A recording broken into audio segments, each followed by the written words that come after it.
Scotland, then later on into Northern Ireland.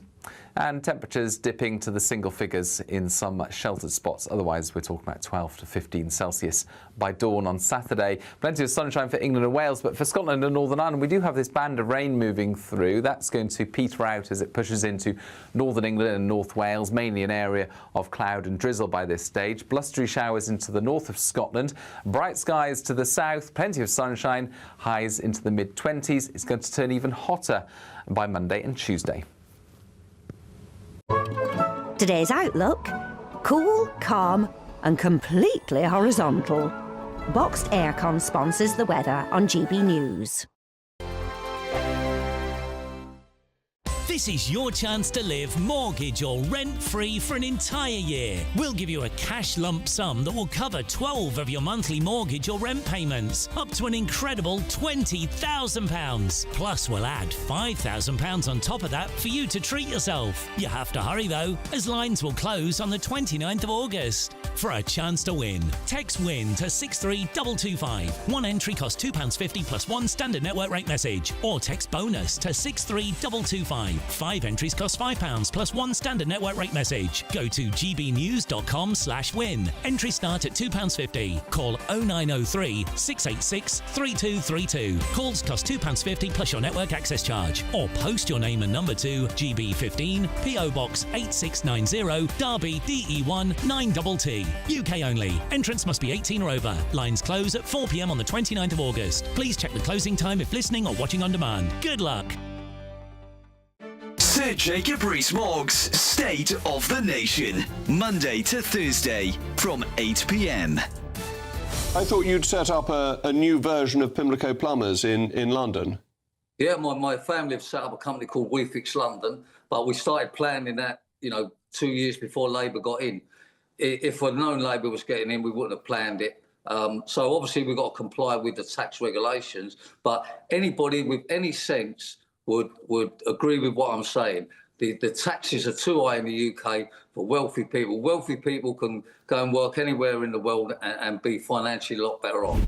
And we had a non-dom regime that was basically stable for 200 years. It's only recently that it's been changed, and we're changing it and making it harder, just as other countries are making it easier. So you can go to Italy and you can negotiate an amount that you will pay. Portugal's been welcoming people. Malta's been welcoming people. All over the world, countries are saying, please come and bring your money. And the UK is saying, we're going to take all your money. We don't want you anymore. That's right. Look, they're all encouraging sort of UK business people to come there, and it's working. If you become a tax exile in Italy, you pay 200 grand for the year. You don't have to pay no more. But the real problem is we're wasting their money, and they should be encouraging entrepreneurs to be staying. I think our biggest export at the moment is wealthy people. So you're a businessman. You know how to do things and make a profit.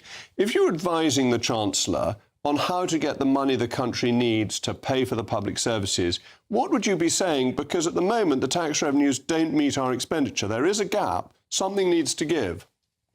Resign? All right, but that's not the answer. GB News, the People's Channel.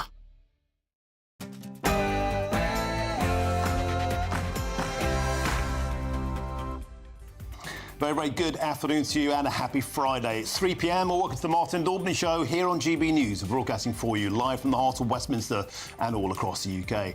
Well, today's action-packed show, hundreds of locals are presently gathering in Aldershot, protesting against an asylum seeker hotel. Tensions are running high in the town after a local Labour Party branch publicised a stand-up to racism counter-protest where far-left agitators will be shipped into the military town. GB News will be live from the ground. Breaking news from earlier this afternoon, the Foreign Secretary David Lammy meets with the US Vice President J.D. Vance. And Vance says the US has no plans to recognise the state of Palestine. It is once more showing the special relationship is unravelling. And a 15-year-old boy has been found guilty at Sheffield Crown Court of murdering fellow pupil Harvey Wilgoose, also aged 15, at a school in the city in February. And an Englishman is so fed up with illegal immigration, he's setting sail in a small boat from France to Blighty to show how easy it is to break into Britain. We've got the boat, so we're ready, we're prepared. We've got the new Lamborghini boat. An absolutely astonishing story, and during today's show I'll be joined by Connor live from the English Channel, midships, as he embarks on his crazy cruise back to Britain.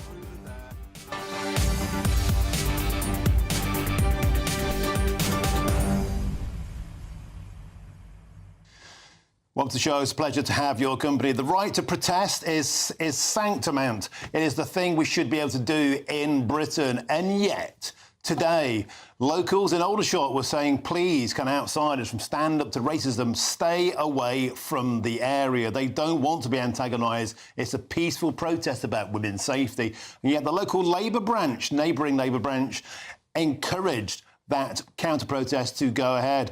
We've asked Number 10 today, we've asked the local MP today, please get these people to stay away. Find out what they said. Surprisingly, perhaps, they didn't want them to stay away. We'll be live from the ground throughout the afternoon as that protest builds up. And also, Rupert Lowe, the MP, the independent for Great Yarmouth, he spotted a few guys rowing off the coast of Great Yarmouth. He thought they were illegal immigrants. Turns out they were charity rowers rowing around the coast. I'll be joined by those rowers for their reaction to finding themselves the unlikely focus of an illegal immigration story. Get in touch, gbnews.com/your say is the way to do so. But now it's time for your headlines, and here's Aaron Armstrong.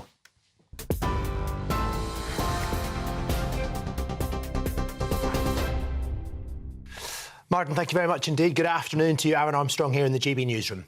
A schoolboy who stabbed another pupil to death on their lunch break has been found guilty of murder. Harvey Wilgoose, who was 15, was stabbed in the heart by another 15-year-old schoolboy who had brought a hunting knife to school. A Sheffield Crown Court heard how other pupils fled in fear and panic, with some locking themselves in cupboards after the fatal attack at All Saints Catholic School in Sheffield on the 3rd of February. Well, the defendant, who can't be named because of his age, admitted manslaughter but denied murder, saying he snapped after a long period of bullying and does not remember what happened. A jury has found him guilty of murder by a majority of 11-1 after 14 hours of deliberation. The Prime Minister says Israel's plan to take over Gaza City will just bring more bloodshed, labelling the plan wrong and urging the Israeli government to reconsider. Benjamin Netanyahu met with his security cabinet last night and received approval for a military takeover of Gaza City, that is in the centre of the Strip, and a phased reoccupation plan, saying it's the only way to remove Hamas and liberate the people of Gaza. The UN, though, has warned of catastrophic consequences. The Security Cabinet also adopted 5 principles for ending the war, including disarming Hamas, the return of all hostages, the demilitarisation of Gaza. Now, it comes, as Netanyahu said, Israel intends to take control of the whole of the Strip. Meanwhile, Gaza high on the agenda for the meeting taking place right now between the Foreign Secretary David Lammy and the US Vice President J.D. Vance. They have been meeting at the Foreign Secretary's residence, Chevening, that's in Kent.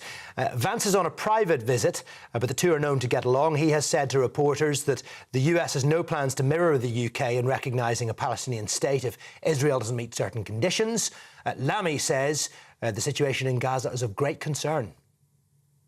And the truth is, what we all want to see is a ceasefire. What we all want to see are the hostages come out. And we are hugely concerned by the humanitarian suffering that we're seeing in Gaza particularly. So it is bringing that to an end that we want to see. I am concerned about what is developing in Gaza at this time and the recent decision by the cabinet, and hugely concerned, as I think a lot of Israeli people are, about the impact, particularly on the hostages. An investigation into allegations that South Yorkshire police officers took part in historical sexual exploitation in Rotherham will now be carried out by the National Crime Agency. The allegations were being investigated by the force itself, leading to criticism over a potential conflict of interest. 5 women have come forward saying that they were exploited by grooming gangs in the town when they were children and were also also sexually abused by officers. So far, 3 former officers who worked for the force have been arrested. The police watchdog, the IOPC, says transferring the investigation may provide further reassurance to victim survivors.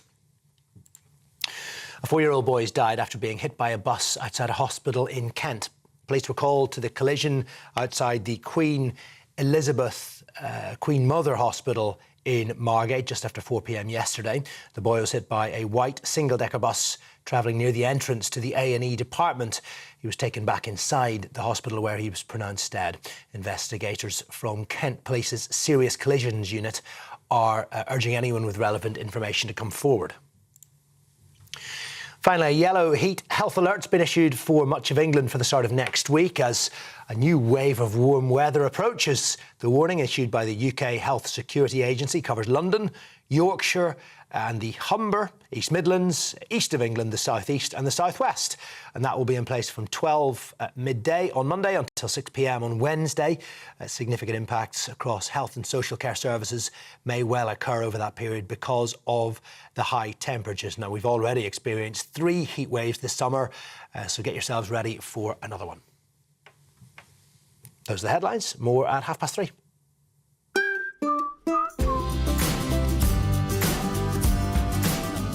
My Claim Group sponsors the GB News Finance Report.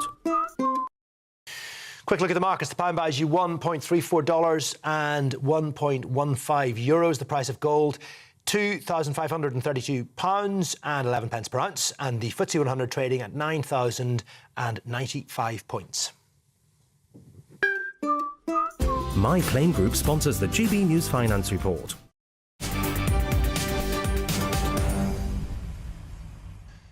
Thank you, Aaron. Now, the government today has appeared to give the green light for Antifa Yobs to confront anti-asylum hotel protesters.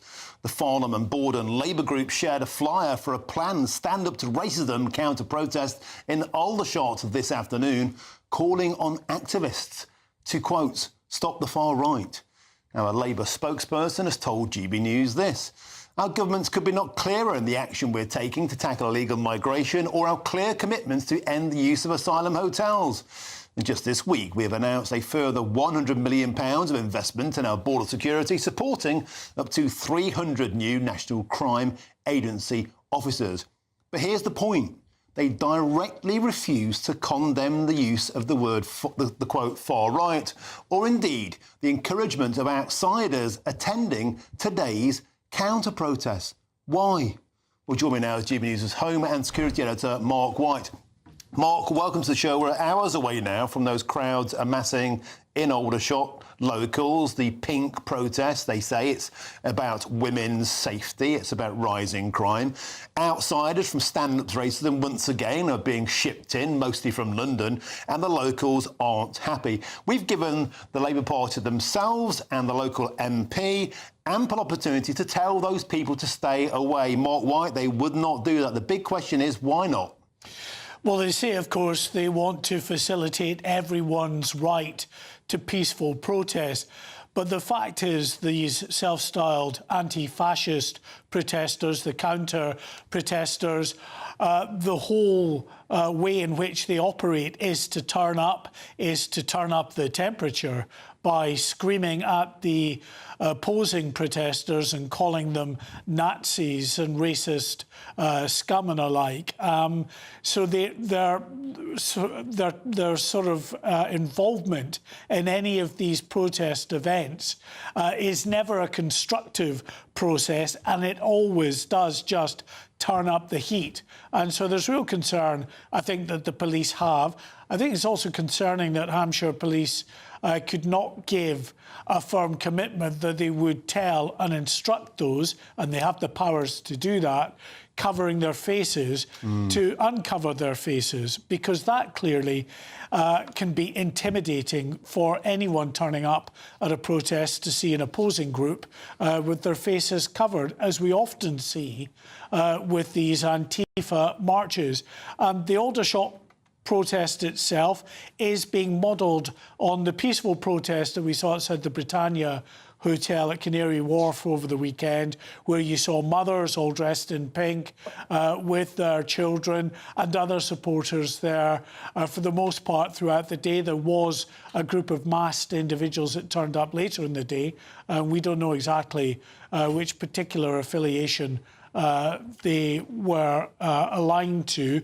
I think there was a small number of arrests related to that, but certainly that protest by mothers and supporters with their children was very peaceful, and it was about trying to get the message across that there is real concern about the elevated levels of criminality that we're now seeing associated with these migrant hotels up and down the country, and some really high-profile events, some of which are going through the courts and we can't really talk about, but that have brought people out onto the streets to protest, to say they don't want these migrant hotels in their neighbourhood. So that's how the Aldershot protest want to facilitate the event this afternoon. They want it to be peaceful, but every time you get these counter-protesters, you never know just how things might turn out, Martin. And Mark White, I've been speaking to locals, the organisers of this protest earlier on, and they asked local police in Hampshire if they could implement a so-called Section 60AA order. This bans face coverings in public. They wanted that in place because they're very clear they themselves won't be wearing masks. It's a peaceful protest. They wanted the outsiders to have their masks removed by police. The local police have said they respect people's concerns, but they don't think that the threshold has been breached. And Mark, I put it to you again that could appear to be antagonistic. And you can bet your bottom dollar, Mark, if they turn up at the station, we may see scenes like we saw in Epping, where the police are escorting them, marching them in. Aldershot's a military town. Is it really the sensible use of deployment to allow this to happen, Mark White? Yes, I mean, it's a nonsense, really, to have people turning up at a protest with their faces covered. We're not in a COVID emergency anymore. There is no good reason for anyone to be out in public hiding their identity like this, unless specifically they don't want to be identified because they're going to be up to no good. So there's clear concern that people taking to a march like this and a protest like this and then covering up their face might well be involved in some kind of criminality. So the police certainly have the powers to do that. They did it with the Epping protest just recently, you'll remember. They do it pretty regularly in London. And I should say, with regard to London, Martin, it's not just protests that we're seeing in Aldershot today. There's a number around the country and in London, two in particular, that the police will be out in force at, again at the Britannia Hotel in Canary Wharf and also at the Thistle City Hotel in Islington. And the Metropolitan Police say they have actually called on mutual aid. So there will be police forces from other parts of the country heading to the capital to assist their colleagues from the Metropolitan Police, because they are preparing for a weekend of significant protests that are not just to do with migrant hotels, but also Palestine Action type protests as well, in support of Palestine and anti-Israel gatherings as well. And Mark, I'm just hearing at that precise point in Bournemouth tomorrow there's a protest, and the police have just said that there'll be zones. People will be ordered into zones there, so the two counter-protests will not be allowed to mix. That seems to me to be eminently sensible, and why would they not do that in Aldershot today? Mark White, there's so much to discuss, but we have to move on. Thank you, as ever. Excellent. And on the same point, by the way, I wanted to give the local Labour Party MP for Aldershot, that's Alex Baker, the opportunity to encourage those outsiders to stay away. Here's what she told us. I've been in close contact with Hampshire Police, and I urge anyone planning to attend protests to remain calm, respectful and cooperate with officers working to keep everyone safe. Having had countless conversations with residents about the broken asylum system inherited by this Labour government, I understand the strength of feeling. I have already successfully secured the closure of the asylum accommodation at Pinehurst Hillside. But you'll notice there, no order for Stand Up to Racism to stay away, despite the fact we specifically asked for that. Make of that what you will. Well, joining me now is the Conservative councillor for Stalybridge, and that's Liam Billington. Liam, welcome to the show. I wanted to ask you about what I believe is now an extraordinary situation where a local Labour branch is effectively encouraging far-left antagonists to go into a military town to deliberately, some might say, antagonise locals. We've heard them before shouting Nazi scum off our streets. This is the military town. If you shout Nazi scum off our streets while wearing a mask, I put it to you, these people have no place being there today. No, they absolutely don't. And, you know, people say that everyone has a right to protest. And, you know, I heard before that you were saying that, you know, you see the Palestinian marches. Now, you've seen on social media, and it's been covered on GB News, if you are pro-Israeli, you are moved out of the area. The police move you on. So it's another example of two-tier policing where they're facilitating these left-wing agitators, and anyone who is on the right is basically treated as second-class citizens, and their views just do not count. But what I will say on this is the mask is slipping for Labour. You know, deep down, this is what they support. They support the destruction of this country. And we've seen as well locally in Greater Manchester, next door to me is Oldham Council, and the deputy leader of that council joined Stand Up to Racism in Altrincham, which is on the opposite side of Greater Manchester. Now, in her town, she does have an asylum hotel, so she's up for, I think she's up for election next year, and her majority is less than 100, so she's on really dodgy grounds for taking such a strong stance on this issue. OK, well, obviously she's not here to defend herself, so let's not get too much into that one. But on a broader point, Liam Billington, I think we are now starting to see, aren't we, clear political links between the Labour Party and Stand Up to Racism. It sounds great, doesn't it? It sounds like a great thing. Stand up to racism. Who wouldn't want to do that? Except when the mask slips, as you say. And if they're going into military towns, to do what? To specifically and deliberately antagonise, to get those headlines, those far-right thugs riot headlines? I put it to you, it would simply seem the most sensible option to keep them apart.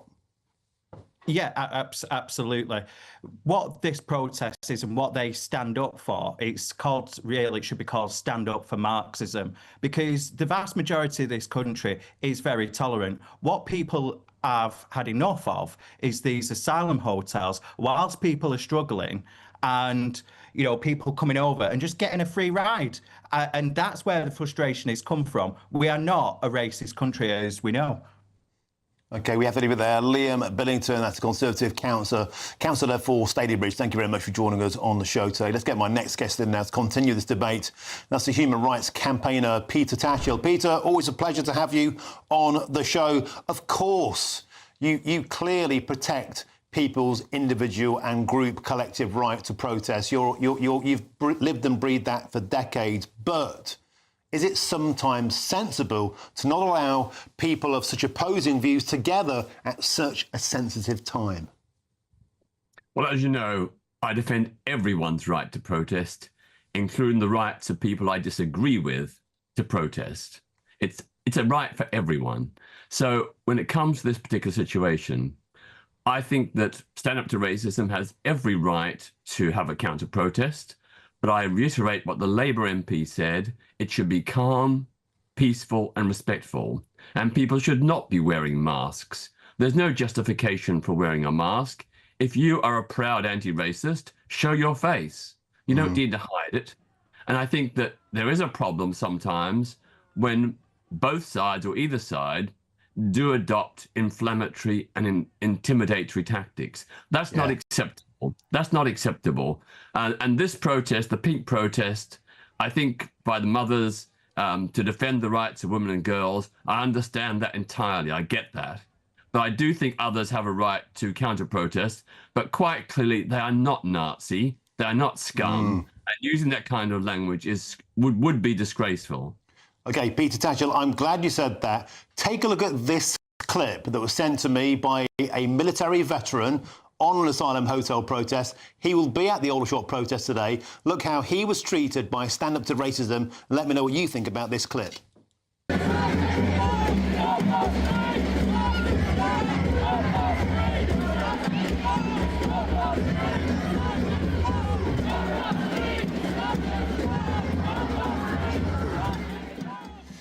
Now, Peter Tatchell shouting Nazi scum off our streets to mothers concerned about safety in a military town where veterans will be present. Their forefathers fought actual Nazis, not Nazis who say hurty things on the internet, real Nazis, the ones that murdered millions of Jews. These people are wearing masks. Their modus operandi is specifically and deliberately inflammatory. Peter Tatchell, once again, can you please condemn this grotesque behaviour? Well, I couldn't hear the audio, but if what you say, it was shouting Nazi scum off our streets, then I don't see any evidence that anyone there was a Nazi.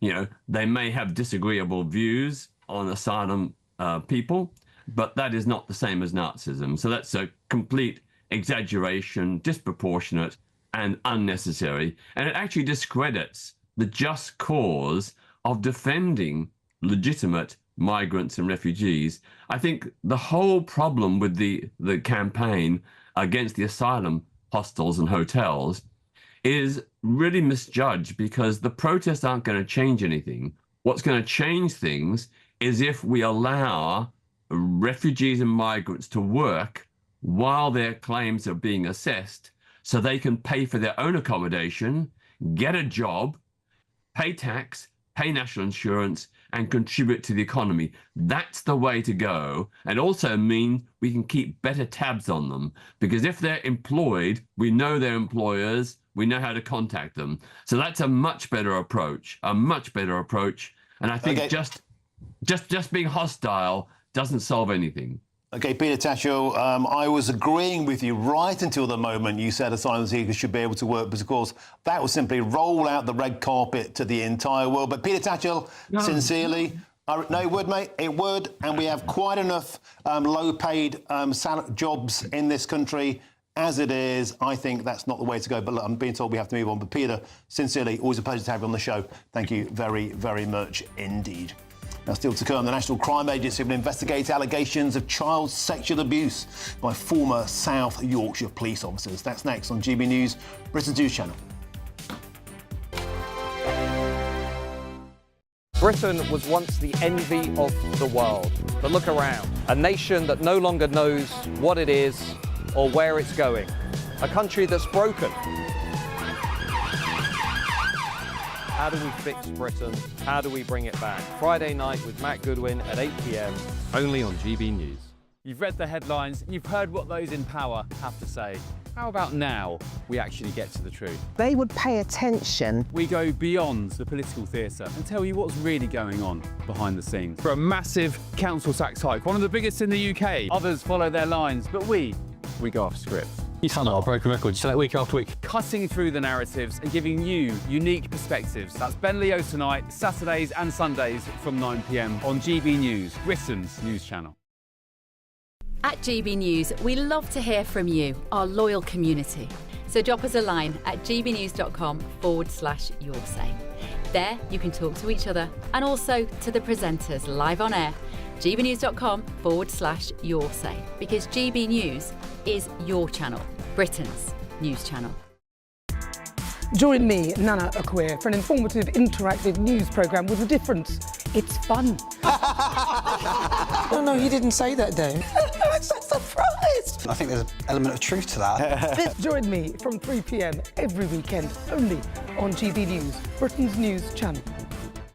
Good Afternoon Britain isn't just about us. The wonderful thing about this programme is it's about everyone watching. It's an interactive programme. Well, there absolutely is something to see here, and we're going to be talking about it more. Whether it's breaking royal news, please bring us up to date, or indeed a particularly punchy speech in the House of Commons. Very, very curious. We bring it to you live, and then we bring you live reaction as well. That's Good Afternoon Britain, weekdays from midday. Only on GB News, the People's Channel, Britain's news channel. Mornings don't have to be tiresome, especially if you have the right company. Wake up to news as it happens, opinion and debate, and of course, a little bit of entertainment too. Because when the kettle's on, we're on. That's Breakfast on GB News, a show worth waking up for. Every morning from 6 a.m. Only on the People's Channel, Britain's news channel. We'll spread the news, you spread the word. Exciting news. Every Friday, my Patrick Christie's Tonight Show is going to have a twist to it. We're welcoming some special guests. You. That's right, on Fridays I'm going to be doing my show in front of a live studio audience because this show is about you and what you have to say. It's going to be the same big debates, same big topics, same big opinions. But every Friday night at 9 p.m, you are invited to come on down to Patrick Christie's Tonight to be a part of the action. Only on GB News, the People's Channel, Britain's news channel.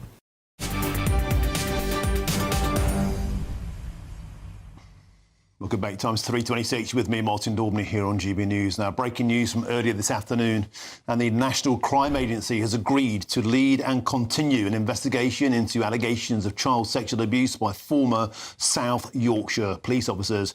And to fill us in and give us all the latest, I'm joined now by GB News' national reporter, Charlie Peters. Charlie, over to you. Well, Martin, this is a significant development, and the Independent Office for Police Conduct, which has led this investigation since it launched in October of last year, has said that it made, in conjunction with South Yorkshire Police, a formal request to the NCA yesterday, who accepted that request formally this morning. They now have control of that investigation. And that's significant because earlier this year, 5 complainants in this case, the alleged victims of former police officers from South Yorkshire Police, came forward to the BBC and GB News to tell us that they were not confident with South Yorkshire Police leading the investigation, and essentially, they said, marking their own homework. Now, 3 former constables have been arrested. 2 have had no further action, although 1 remains on police bail, but no one has been charged in this investigation so far. I heard from one of the complainants in this case this morning who said that they had been told by the IOPC that it was being handed over to the NCA. And we've heard from Philip Marshall, who's the head of Operation Stovewood, that's the team that's going to be leading this, saying that the NCA will ensure that victims remain at the heart of this investigation. They noted the work that SYP had done and also went on to say that he encouraged any further victims or anyone with any information to contact the NCA. Operation Stovewood was formed in 2014 to be independent of South Yorkshire Police, and it has led to dozens of convictions in the town, mostly for Pakistani heritage abusers. Now, from South Yorkshire Police, the Assistant Chief Constable Hayley Barnett said that victim survivors had remained at the centre of this investigation, but due to the sort of focus brought forward by recent journalism, they wanted to make sure that the NCA had victims at the heart of their work and that the mode of investigation remains appropriate. Now, Amy Clowry, who's a solicitor for Switulski's, who's working with many of these complainants, told me earlier today they are pleased with South Yorkshire Police deciding to hand the investigation over to the NCA. She said, however, that she remains concerned that the investigation is still being directed by the IOPC, given concerns raised by whistleblowers earlier this year. Nevertheless, she says this is a step in the right direction, and she hopes that more survivors will now be able to come forward to the NCA. So, Martin, it is a significant development in Rotherham. We'll see now if there'll be any changes to that investigation as it continues. Thank you, Charlie Peters, for that update, and we'll see you soon live there from the ground in Aldershot. Thank you, Charlie Peters. Now, moving on, in the Derbyshire market town of Ashbourne, a £15 million redevelopment is putting a huge dampener on the summer tourism season. Well, GB News reporter Jack Carson is in Ashbourne to find out for himself if it really is more of a ghost town this summer. Jack, behind you should be a bustling, beautiful town. It looks more like a building site. What's going on, mate?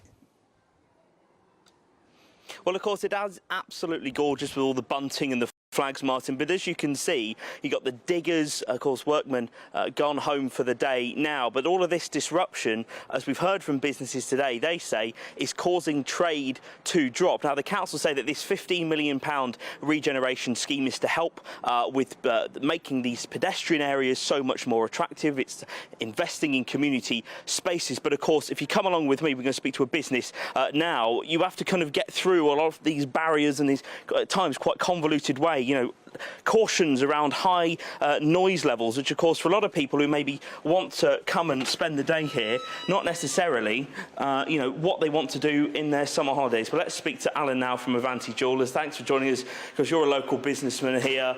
What are you finding is the impact of these roadworks? Well, obviously it's impacted different businesses differently. We're quite lucky because we kind of offer specialist services, so we have a long established clientele, 40 plus years.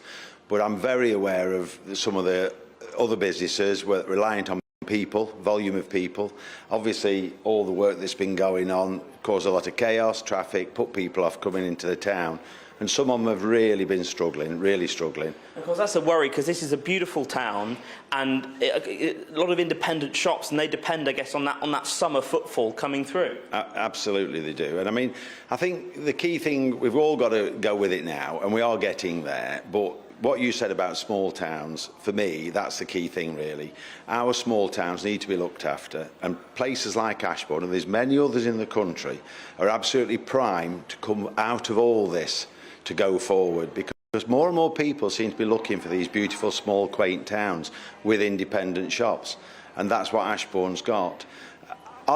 In an optimistic point of view, I would say when this is all sorted, there'll be other good independent businesses looking to get into Ashbourne. That's providing it all goes to the plan that we're hoping for. But it's been a bit chaotic, and I know you've had various people giving different comments on that today. Well, I suppose there's a worry from some around the time frame that it was initially meant to end in September, possibly now delayed until October, even into November. I mean, does that worry you, that there's no real sense of when this actually might really be over?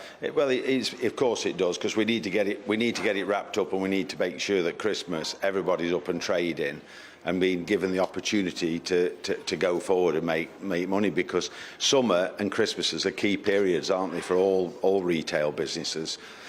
And you've made some changes to your shop. We head over to the window now. Of course, with the kind of convoluted ways we were saying that people have to kind of try and come around the store, you've turned a lot of these, which would have been outward-facing in the window, for those window shoppers that might see something in your window and come in. You've actually turned these inside now. We've had to, because this pavement was completely blocked a week ago.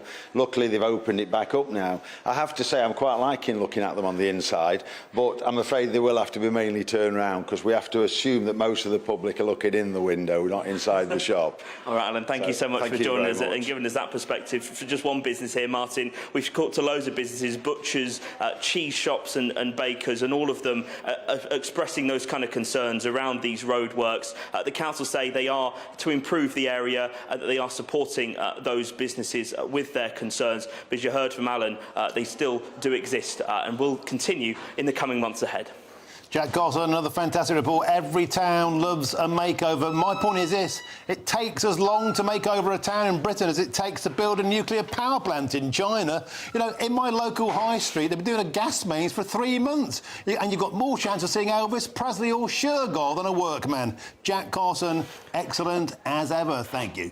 Now, there's more still to come between now and 4 o'clock, including trans women, that's biological men, are to be banned from public female-only spaces. Is this finally a huge win for common sense? But first, here's news headlines with Aaron Armstrong.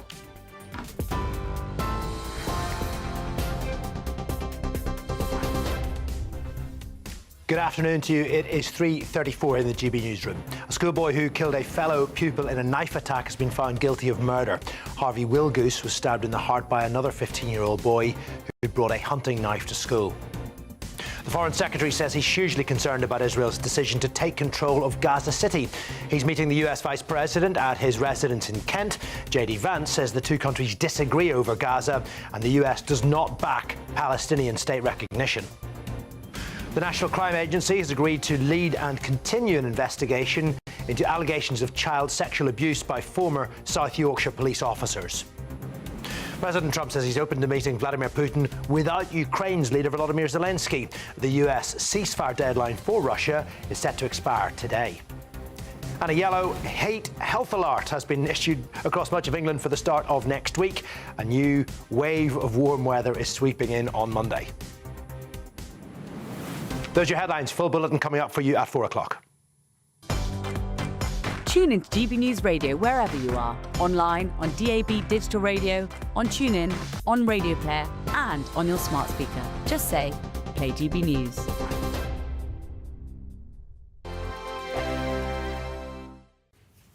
Hi there and welcome to the latest update from the Met Office for GB News. It's fine for most of us during the rest of the day.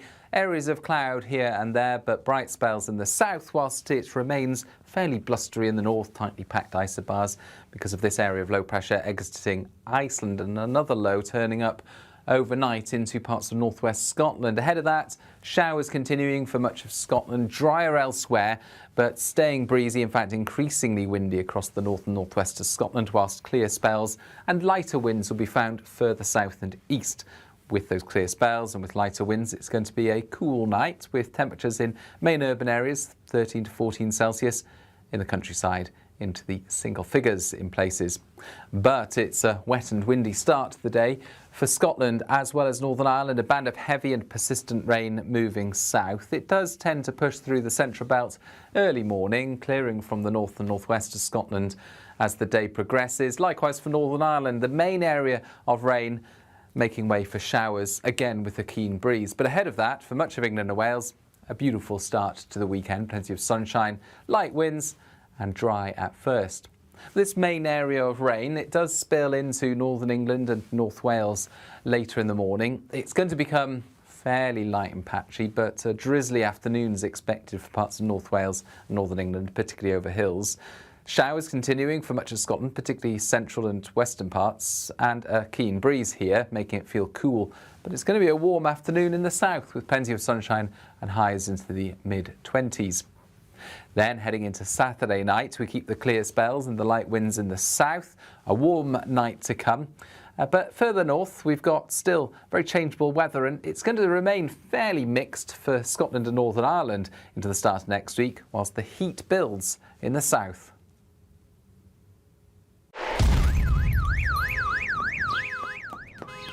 Crash Law 24 sponsors GB News Traffic and Travel Report. Good afternoon. This is the latest AI travel news from GBnews.com. The A92 Tay Road Bridge is closed to double-decker vehicles due to high winds, with a 30 miles per hour speed limit. On the M61 northbound in Lancashire, congestion between junctions 8 and 9 causes 10-minute delays. In Worcestershire, the M5 southbound faces significant delays due to a broken-down vehicle between junctions 6 and 7. One lane is closed on the A34 southbound in Oxfordshire due to a collision. And on the trains, disruption affects East Midlands Railway between Bedford and London St Pancras International, and Grand Central services between Peterborough or Cambridge and London King's Cross. For more travel news, go to gbnews.com. Crash Law 24 sponsors GB News Traffic and Travel Report.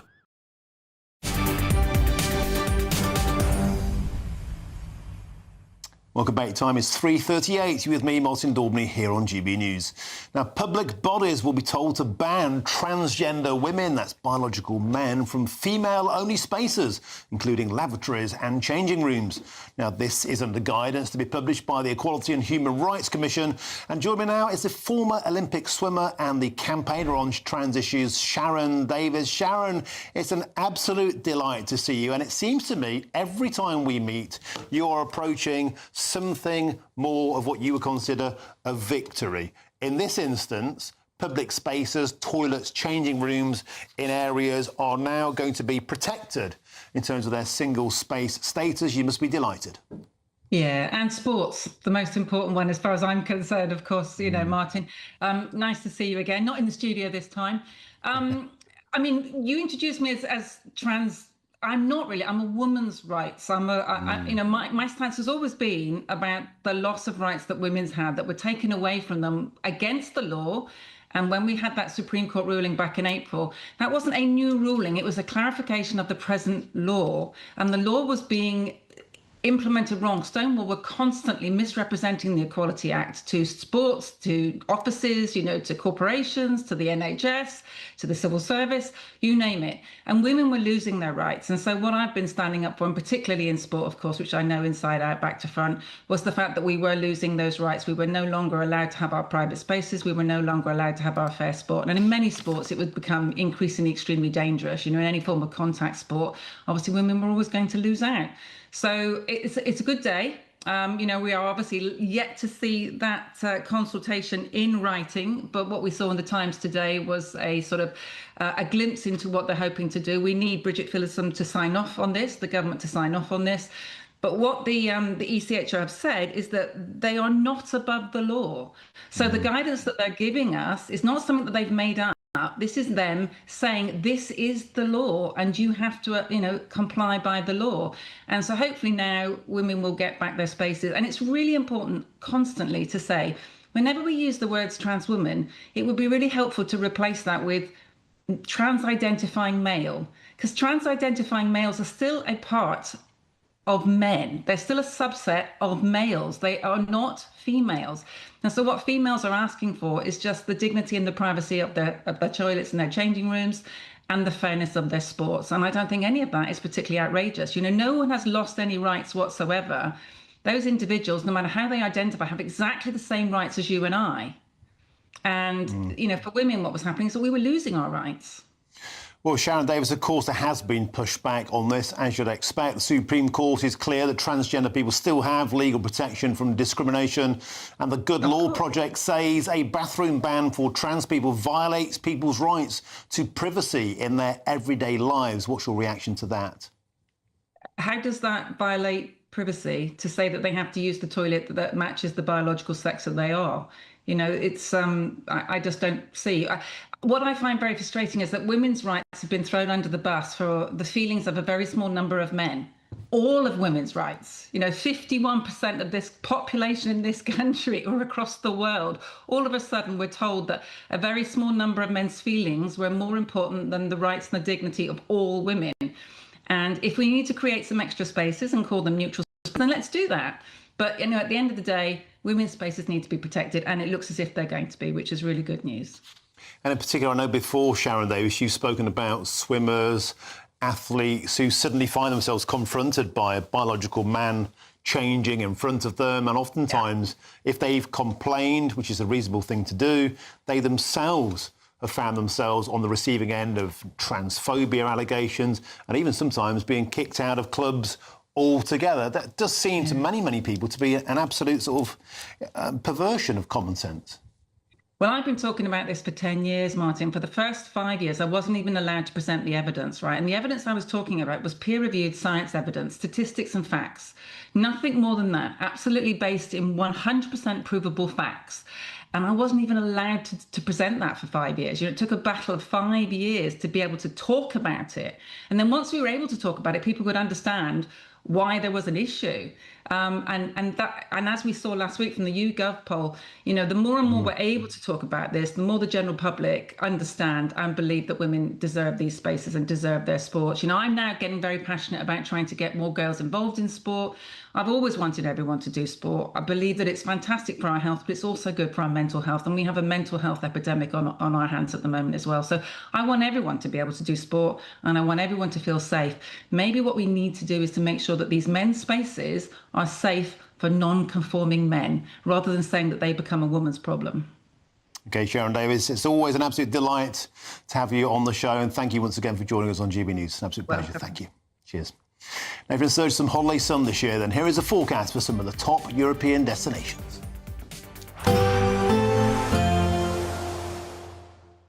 Ready to soak up that holiday sunshine? Won't we need some cover? No worries. All sorted. All Clear Travel Insurance sponsors GB News Travel Destinations Forecast.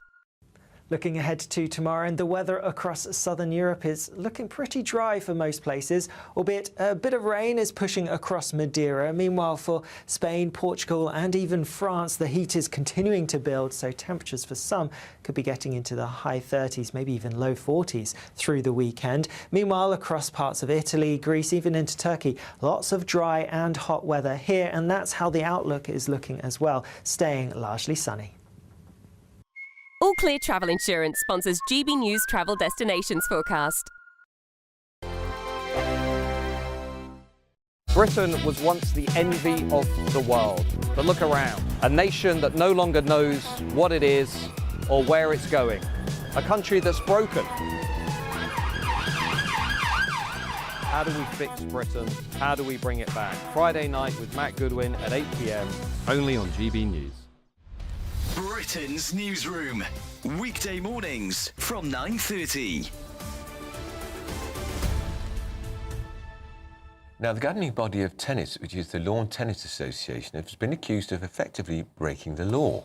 Yes, that's after reports that they encouraged transgender people to participate in women's tournaments. Well, we're now joined by the former Olympic swimmer Sharon Davies to discuss this. Sharon, thank you so much for joining us this morning. Now, just bring us up to date, because the LTA, I think in January, made what could have been seen as quite a positive decision to stop trans players, trans women, so biological men, from competing against women in the elite game. But tell us what's different about the amateur game. Yeah, absolutely. And it's really important that we do use the correct language, because they're not banning anyone. They're just stopping biological males from competing against biological females. It's really that simple.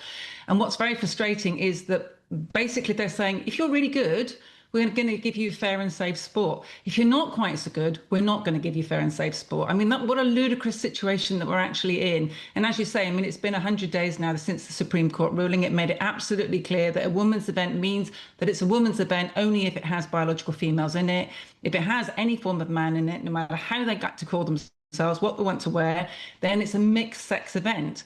So, you know, they are encouraging local clubs, to not actually follow the law, to not give fair sport to pathways, to recreational, to juniors.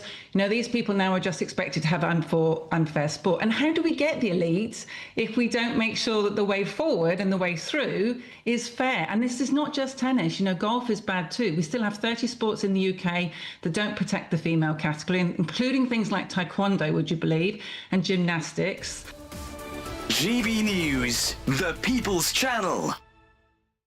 At GB News, we love to hear from you, our loyal community. So drop us a line at gbnews.com/your say. There you can talk to each other and also to the presenters live on air. gbnews.com/your say, because GB News is your channel, Britain's news channel. Join me, Nana Akweer, for an informative, interactive news programme with a difference. It's fun. No, he didn't say that, though. I'm so surprised. I think there's an element of truth to that. Join me from 3 p.m. every weekend, only on GB News, Britain's news channel.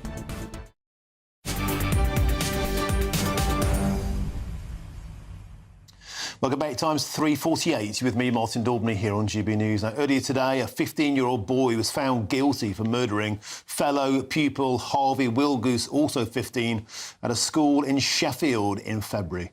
The 15-year-old tragically died after being stabbed, and the defendant had previously admitted a charge of manslaughter. Well, let's discuss this heartbreaking case now further with Kevin Hurley, the former head of public order at the City of London Police. Kevin, welcome to the show. Here we are again. Another life tragically cut short, and so many questions to ask. Top of that list being, why is this 15-year-old boy, the murderer, being spared? He's allowed to hide behind anonymity. Yeah, I mean, the judge is going to review that in October. That's the current position with children. There's no doubt, there's no question the child or the boy or this murderer, let's call him what he is going to receive a life sentence with a minimum recommendation. Because of his age, it's going to be in the figures around 12 to 13 years, I would predict, because the judges are constrained by the sentencing guidelines. You know, what really concerns me about this is I've done a little bit of research on this, and despite legislation being brought in about and directions from government that they want more custodials for people who carry knives to deter them. The minimum guideline under sentencing guidelines for a teenager caught for the second time with a knife is only 4 months. And if we're talking about consequences, you've got to ask yourself, is that going to happen? But you know, one of the things that I've reflected on what might be a bit of an answer here, and you probably don't know this, Martin, but I was actually head of Operation Blunt 2 for the Metropolitan Police in 2008 when we had 29 youth murders. And by what happened after that, over the 4-year period, we came down to 8 youth murders a year. Of course, they're back above that now. Of course, stop and search was absolutely crucial with that. There's no question of that. And let's cut to the chase. The most important people to stop and search are the ones who are doing the dying and doing the killing, which is mainly in the inner cities, black youth, whether or not people want to like it or not. That is a fact. So we've got to man up and say, if we want less black mums losing their kids to life imprisonment or to the undertaker, then we've got to accept police are going to have to be encouraged, and that's a problem for the police now because they don't want to do it, to do more stop and search. But the other thing that I think we need to look at here is, in terms of education, actually bring an element of medical science training into schools where teenagers attend. Talk to them about how the body carries blood, how the heart carries it. Now, if you bleed out, you are going to die, so that people will realise the consequence of sticking a knife into someone's torso or upper limbs is quite like they could die. Kevin, I'm just going to interject if I can now, because we have a statement here just read out by Harvey Wilgus' sister. She said this outside Sheffield Crown Court. On the 3rd of February, we didn't just lose Harvey, we lost part of ourselves. Our lives changed forever that day. Harvey was full of life, a warm, funny, caring boy who had a unique ability to bring people together. His presence lit up every room. He made people feel seen, heard and valued. He was deeply loved by his family, cherished by his friends and respected by all who knew him. This tragedy has not only devastated our family, but has rippled across the country. People everywhere continue to grieve the loss of our beautiful boy. We know many have been traumatised. Some witnessed the unthinkable. Others held Harvey as he took his last breaths. To them, we send our deepest love and strength. In Harvey's memory, we will continue to speak out. We will raise awareness about the devastating impact of knife crime and campaign for safer schools, stronger communities and a better, safer future for not just our children, but us all. Thank you. Kevin Hurdy, there we have it. You've got a quick minute. Another family there serving a life sentence. And we hear it all the time. And let me share this with you. That when I was a teenage kid, we went for a school fight in Lewisham, where I was, to go and fight another school, as kids did in that area. And I was horrified to see one of my classmates take a carving knife out of his desk and put it in his inside pocket. There, but for the grace of God, go I. And I ended up being head of volume crime for the Met. Because if that fight had taken place and that kid in my class had stabbed someone, I would have been done for joint enterprise murder.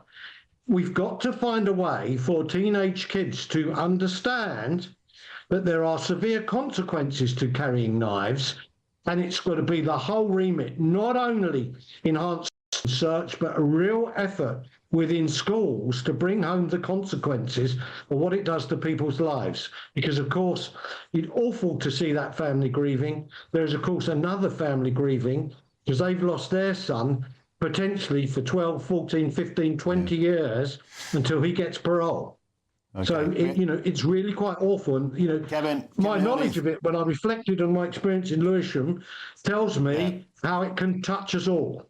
Great, Kevin Hurdy, thank you very much. We have to leave it there. Always a pleasure to have you on the show. Now, please stick with us because tensions are heightening as Labour appear to support the far-left agitators going into Aldershot. We'll be there live next, but first, here's your weather.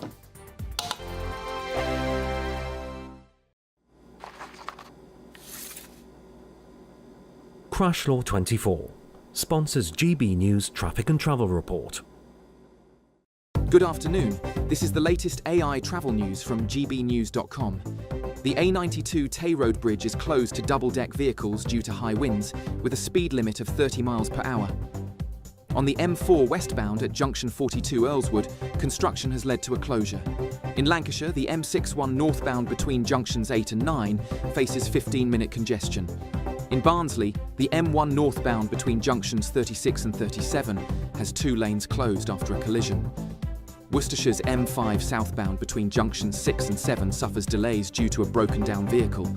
And on the trains, major disruption on East Midlands Railway between Bedford and London St Pancras International. For more travel news, go to gbnews.com. Crash Law 24 sponsors GB News Traffic and Travel Report. Let us take on some of your financial stresses and pay your mortgage or rent for the next 12 months. We want to give you a cash lump sum equivalent to 12 of your monthly mortgage or rent payments, up to an unbelievable £20,000. We'll also boost that by a further £5,000, so you really could have some fun in the coming year. For a chance to win, text WIN to 63225. One entry costs £2.50 plus one standard network rate message. Or text BONUS to 63225. 5 entries cost £5 plus one standard network rate message. Go to gbnews.com/win. Entries start at £2.50. Call 0903 686 3232. Calls cost £2.50 plus your network access charge. Or post your name and number to GB15 PO Box 8690 Derby DE1 9TT. UK only. Entrance must be 18 or over. Lines close at 4 p.m. on the 29th of August. Please check the closing time if listening or watching on demand. Good luck. It's Patrick Christie's Tonight, and here we do things differently. It's explaining the absolute madness of this, doesn't it? It's explosive. I mean, this is very good. It's lively. 850. Your government sat there, Sean, and it did nothing. It's controversial. And the Middle East has been in turmoil since before I was born. It's everything you need to kickstart your evening. Everyone's had their Weetabix tonight. I love to see it. That's Patrick Christie's Tonight, weeknights from 9 p.m. Only on GB News, the People's Channel, Britain's news channel. Mornings don't have to be tiresome, especially if you have the right company. Wake up to news as it happens, opinion and debate, and of course, a little bit of entertainment too. Because when the kettle's on, we're on. That's Breakfast on GB News, a show worth waking up for. Every morning from 6 a.m. Only on the People's Channel, Britain's news channel. We'll spread the news, you spread the word. Today's outlook: cool, calm and completely horizontal. Boxed Aircon sponsors the weather on GB News. Hi there, welcome to the latest update from the Met Office for GB News. The next 24 hours will be very mixed across the UK, clear with light winds in the south, whilst rain pushes into the far northwest, spreading southeastwards throughout much of Saturday. It's all tied in with this weather front, which is moving towards the northwest of Scotland during the evening. An area of low pressure bringing a strong breeze to the north and northwest of Scotland, as well as the heavy and persistent rain. Whilst it turns unsettled across parts of western and northern Scotland, as well as Northern Ireland overnight, it stays clear for southern Scotland, as well as much of England and Wales. Lighter winds towards the south, and with those light winds, it'll be a cool night with temperatures in some sheltered spots into the single figures. But a beautiful start to the weekend for England and Wales. For southeast Scotland as well, we'll see some early morning sunshine. Some sunshine reappearing at this stage for the northwest of Scotland, albeit with blustery showers moving in behind the main band of persistent rain. But if you're in Glasgow, Perth, Edinburgh, it is a wet start to the weekend, so heavy rain and prolonged rain at that for the first couple of hours of the day. That's then clearing at Northern Ireland. It's pushing into parts of northwest England, and it tends to trundle its way southwards, albeit slowly, before setting up shop across North Wales, Northern England during the morning, and it basically stops there, with outbreaks of rain becoming more limited to drizzle over hills. It's a damp picture through North Wales and Northern England. To the south of that, plenty of sunshine, mid-20s, feeling very warm indeed. It's going to turn hotter here over the next few days. To the north, it stays mixed with further showers for Scotland. And that's really the theme into Sunday as well. The north and west of Scotland seeing cloudy spells and some showers, not quite as heavy or as frequent as Saturday. Actually, a lot of fine and bright weather for Scotland on Sunday. Likewise for Northern Ireland, but the real heat is across England and Wales, where it turns increasingly hot into early next week, temperatures reaching the low to mid-30s in places. Today's outlook: cool, calm and completely horizontal. Boxed Aircon sponsors the weather on GB News.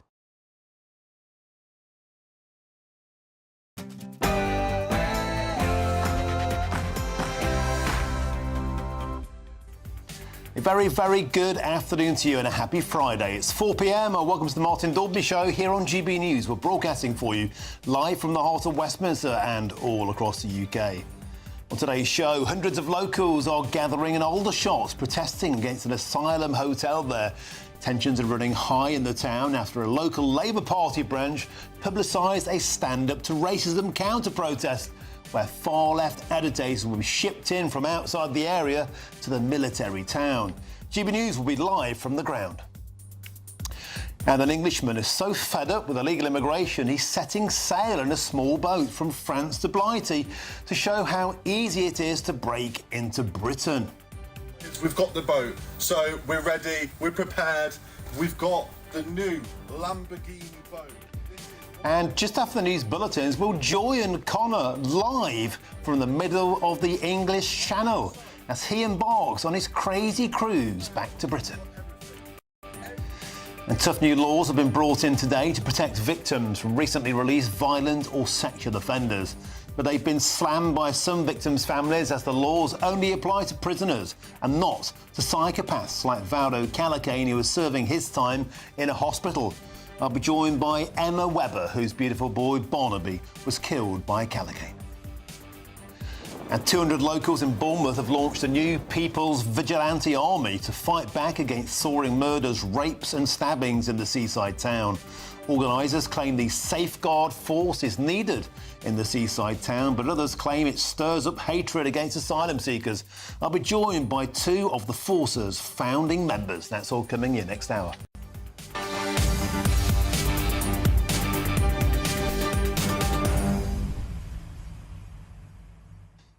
Welcome to the show. It's a pleasure to have your company. A lot of people are fed up of illegal immigration who watch this show, but I guess you can't top the next story. Connor, a GB News viewer, went to France to buy a boat, to sail it back to Britain to prove how porous our borders are. He's been on a 9-day odyssey across France. He's presently in the Channel on his way back to Blighty.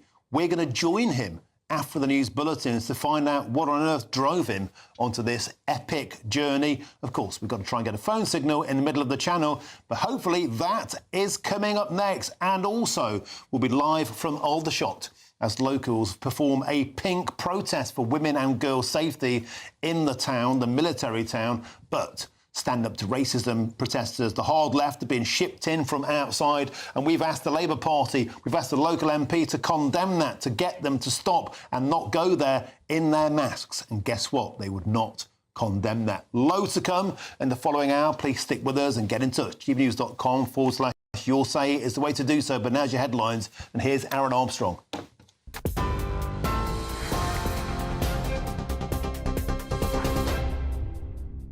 Thanks, Martin. 3 minutes past 4. Your headlines. A schoolboy who stabbed another pupil to death on their lunch break has been found guilty of murder. Harvey Wilgoose was stabbed in the heart by another 15-year-old boy who'd brought a hunting knife to school. Sheffield Crown Court heard how other pupils fled in fear and panic, with some locking themselves in a school cupboard after the fatal attack at All Saints Catholic High School in Sheffield on the 3rd of February. The defendant, who cannot be named because of his age, admitted manslaughter but denied murder, saying he snapped after a long period of bullying and does not remember the incident. A jury found him guilty by a majority of 11-1 after 14 hours of deliberation. Germany says it's suspending military exports to Israel in response to Benjamin Netanyahu's plan to take control of Gaza City. The Prime Minister's plan, which would displace around 1 million residents, is being seen as the first phase of a full takeover of the entire strip. Mr Netanyahu's office have listed a number of objectives, including disarming Hamas, returning all hostages and demilitarising Gaza. Well, the plan has received widespread condemnation internationally.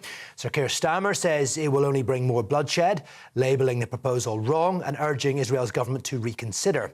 And the UN has warned of catastrophic consequences. However, the plan has not been opposed by the White House, Israel's most important ally.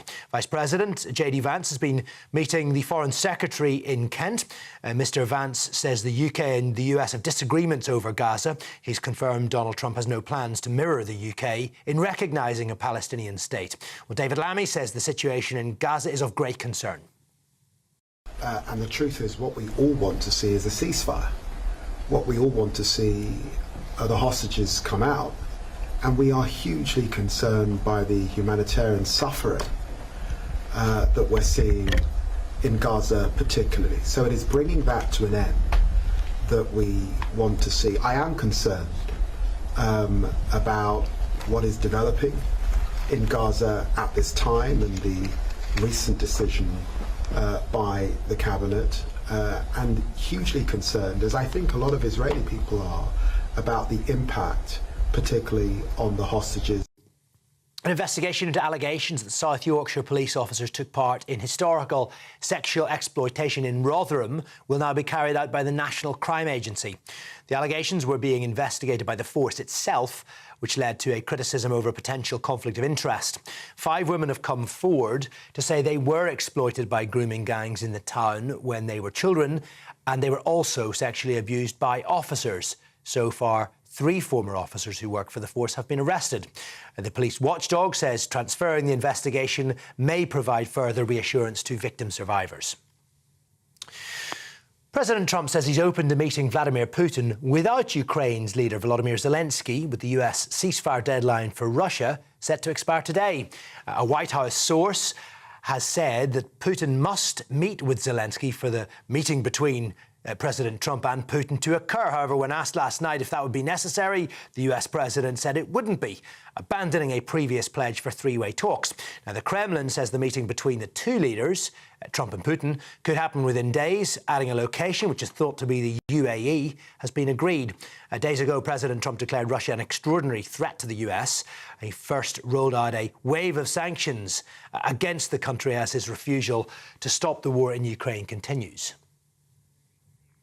A 4-year-old boy has died after being hit by a bus outside a hospital in Kent. Police were called to the collision outside the Queen Elizabeth Queen Mother Hospital in Margate just after 4 o'clock yesterday afternoon. The boy was hit by a white single-decker bus travelling near the entrance to the A&E department, that is, according to Kent Police. He was taken back inside the hospital where he was pronounced dead shortly afterwards. Investigators from the police's Serious Collisions Investigations Unit are urging anyone with information to come forward. Finally, a yellow heat health alert has been issued across much of England for the start of next week.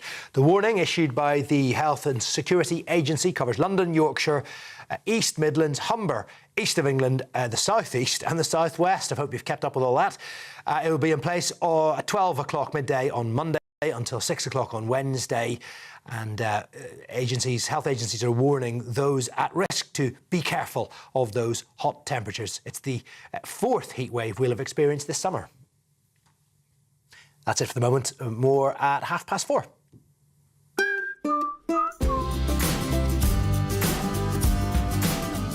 My Claim Group sponsors the GB News Finance Report.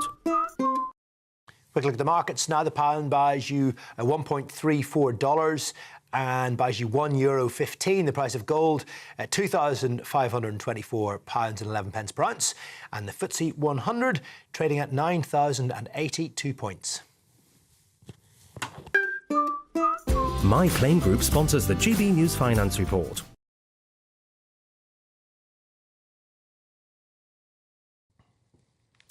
Thank you very much there, Aaron. Now, the government has appeared to give the green light for Antifa Yobs, that's right, the hard left, to confront anti-asylum hotel protesters later today in Aldershot. The Farnham and Borden Labour group shared a flyer for a planned stand-up to racism counter-protest in Aldershot, calling on activists to, quote, stop the far right. Well, a Labour spokesperson told GB News this. Our government could not be clearer in the action we're taking to tackle illegal migration or our clear commitments to end the use of asylum hotels. And just this week, we have announced a further £100 million of investment in our border security, supporting up to 300 new National Crime Agency officers. But here's the point.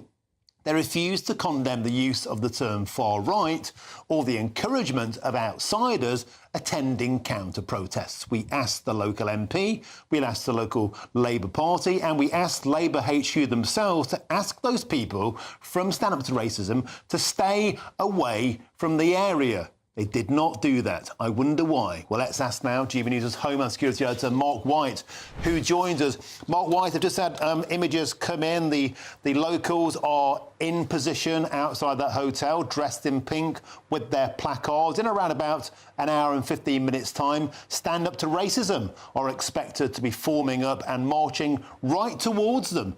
And the locals are not happy. They think it's inflammatory. They'll be wearing masks. And no doubt, Mark White, they'll get a police escort.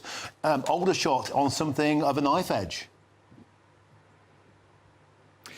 Yeah, I mean, there's no doubt that I've never seen the anti-fascist, self-styled protesters turn up at an event and be anything other than provocative to the other side. That's the way they operate. That's what they want to do, is to stand up and to challenge those who are protesting. And of course, in this occasion, they are calling mothers and children and their other supporters racists and Nazi scum. That can do nothing other than raise the temperatures on protests which are already, tense, with very concerned people about multiple incidents now that are being reported around migrant hotels across the country, incidents of criminality, some that are before the courts and we can't speak about, but clearly incidents that have raised real concern and anxiety in multiple communities, Aldershot being one of them, Canary Wharf in London, Islington in London, Norfolk and Portsmouth, up in Rotherham. In multiple locations now, we are seeing these protests springing up outside migrant hotels with people who feel that they have had enough of the present situation, that the government is not listening and they want their voices to be heard. But all the while, when you get a counter-protest, that just makes things that bit more difficult for the police who've got to try and manage the situation. I've been hearing from locals they've asked Hampshire Police to impose a Section 60AA order that bans face coverings because Antifa, of course, they turn up with face coverings and the locals find it provocative. I understand that Hampshire Police have said they don't think that threshold has been breached. I also approached the local Labour MP for Aldershot, Alex Baker. We specifically asked her, Mark White, to condemn Stand Up to Racism and get them to stay away from the area. This is what she told us. She said, I've been in close contact with Hampshire Police and urge anyone planning to attend protests to remain calm, respectful and cooperate with officers working to keep everyone safe. Having had countless conversations with residents about the broken asylum system inherited by this Labour government, I understand the strength of feeling. I have already successfully secured the closure of the asylum accommodation at Pinehurst Hillside. Mark White, again, stopping shy of saying to Stand Up to Racism, please stay away from the area, or at least don't wear masks and don't go to a military town full of veterans and start screaming fascists and Nazi scum. Yeah, to be honest, I just don't think that you're going to get policing leaders and politicians telling a particular protest group to stay away, because they will argue that everybody in a democracy, in a healthy democracy, has a fundamental right to go out to peacefully make their concerns known. So they're not going to go there, I don't think, unless we get very significant violence. And then, of course, it would be on the grounds of, look, we've got to stop any more reoccurrence of this terrible violence, please stay away. So that would be different. But what I can't understand, to be honest, because the police do have the powers to order police to remove facial coverings. And these powers were brought in, of course, at the height of all of these disruptive protests that were being caused by the likes of Extinction Rebellion. New powers that the Conservative government brought in to allow the police to move in and to tell people to remove these face coverings. I can't understand why they don't do that. What good reason does anybody have to turn up at a protest hiding their identity in this way? We are no longer in the midst of a COVID epidemic where covering your face is a good excuse and a good reason. The only reason that people would do it turning up to a protest is to be provocative, is because potentially they are going to indulge in criminality where they don't want their identities out there. So surely the police would actually feel compelled to move in and to tell them to take the masks off, as they've done in Epping just recently, as they do in London on a regular basis. Yeah, Mark, well, I've been speaking to locals a short while ago, and they're telling me that it looks very much like Stand Up to Racism are marching down a 10-minute road straight towards the hotel, and no doubt they will be having to have a police escort, and the optics of that, Mark White, could look terrible. We'll come back to you later in the show. Thanks, Mark. As ever, superb. Now then, public concern, of course, is mounting about how easy it is to cross the Channel and enter Britain illegally. Well, let's speak now to Connor Asbury and Dan Hurd, who are attempting to cross the Channel themselves illegally. Now, of course, this isn't something that we would at all encourage or condone. There are probably a lot of risks. It's probably pretty dangerous out there. But, lads, thanks for joining us. Tell us, I've been following your epic journey on social media, on TikTok, on Instagram. Tell us about what prompted you to go on this crazy cruise. Well, it all started with a joke. So it was basically, oh, why don't you go and do it again? And, you know, you get free stuff when you get to Dover. So it was all a joke, really, to start off with. But it's now gone into much more of a deeper message for the UK. And also, we're trying to help as well, raising money for veterans in the same, you know, in the process. But we've come across a lot of challenges along the way, a lot of hurdles, but we're getting there. And so, guys, come to you now, Dan. So you've been, 9 days now? I've been following your journey on social media. You went all the way to the south of France, right, to Marseille. You bought a boat. I understand, well, you got hold of a boat. I understand you buy the boat now. Can we see the boat? Can we see the vessel? Yeah, so that's the boat. We've had a lot of hiccups along the way, like Connor just said. So it's a big old journey. We started off here at Dover, went across to Calais, from Calais to Paris, from Paris down to Lyon, Lyon to Marseille, collected the boat. We're currently now, to be honest, I'm not sure where we are. Okay. We've had a few hiccups. Valence, was it, or something like that? I think it's Valence or something, about an hour away from... Let's get too much into details of your journey and where you're going to be sailing from and to and whatnot, because, of course, we cannot encourage this kind of illegal activity. I wanted to ask you, though, on a serious point, you know, what is the driving message? Because, I mean, of course, many of our viewers sit here exasperated watching these craft come in. And so what you're specifically going out there to show that this is the farce? So the message is, and I'll be honest with you, majority of the UK do not like illegal immigration. It's simple as that.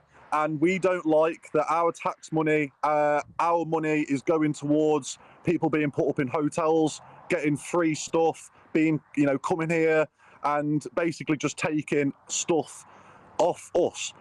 Especially, hard for, and especially when there is, homeless veterans or us British people that are homeless and are struggling and aren't getting put into 5-star hotels.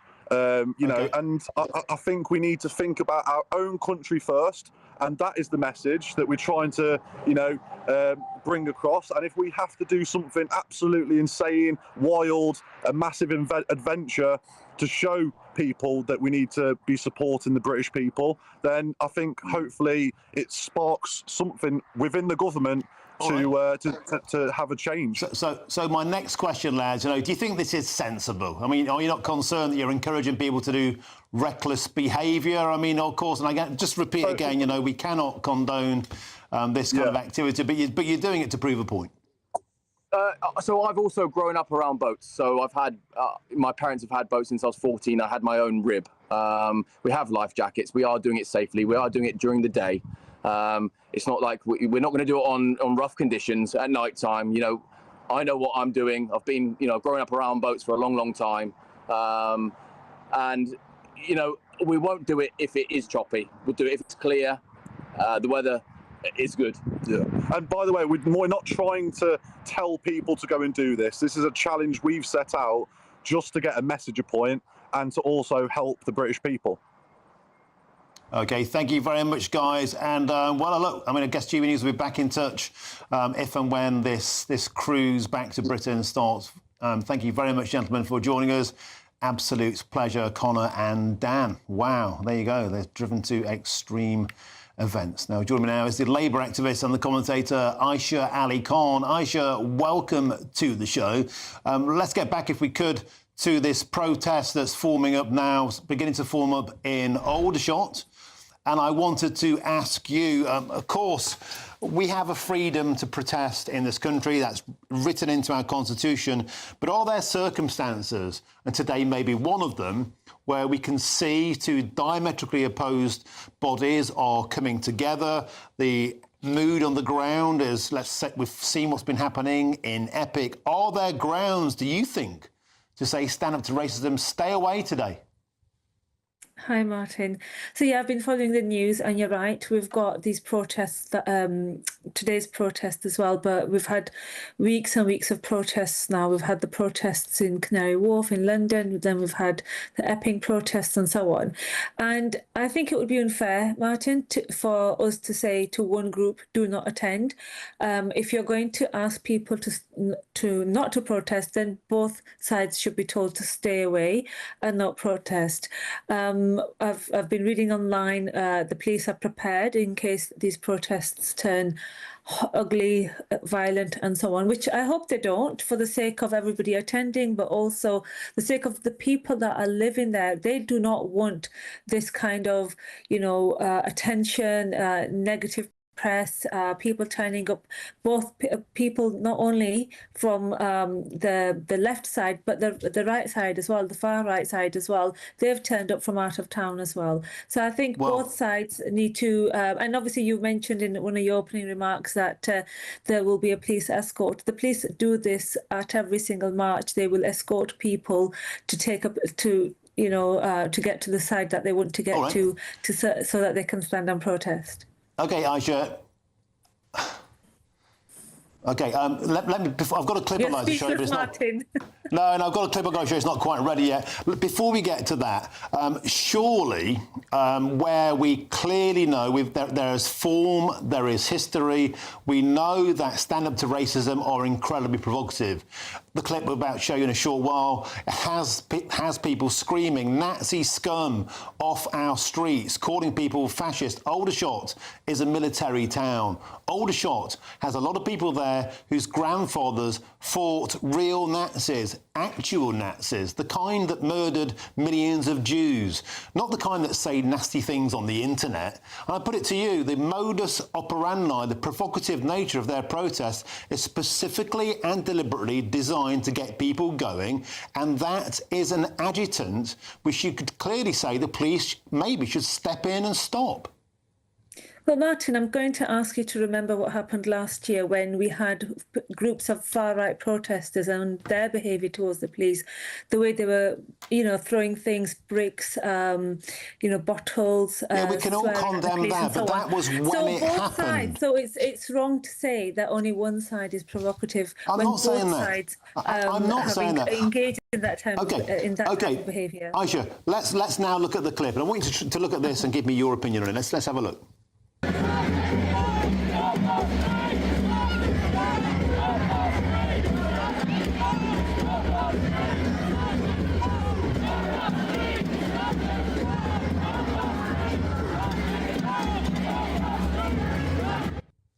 Nazi scum off our streets. People in full-face balaclavas, face masks, baseball caps, sunglasses, clearly only doing that for one reason, to avoid being recognised by the police. And that was shouted at a military veteran whose grandfather fought in World War II.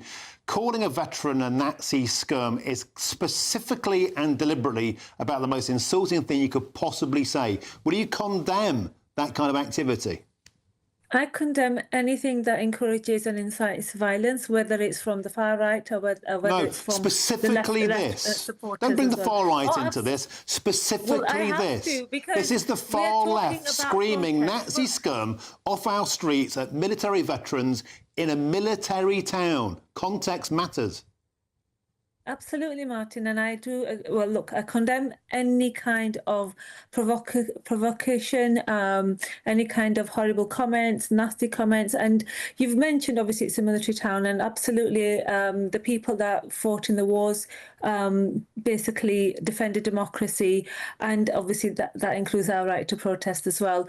They laid down their lives for us. They sacrificed so much, all these generations of people, and absolutely hats off to the servicemen and to the veterans as well that are living today amongst us as well, and some are in dire straits, and that's something that the government, not just the Labour government but previous governments as well, have failed to acknowledge their contribution, and they need to be supported more. And I've always said this, and I've always defended the people, you know, whenever they've complained about things. Well, actually, they've given their lives to us and obviously contributed to the democracy and the freedoms we have today.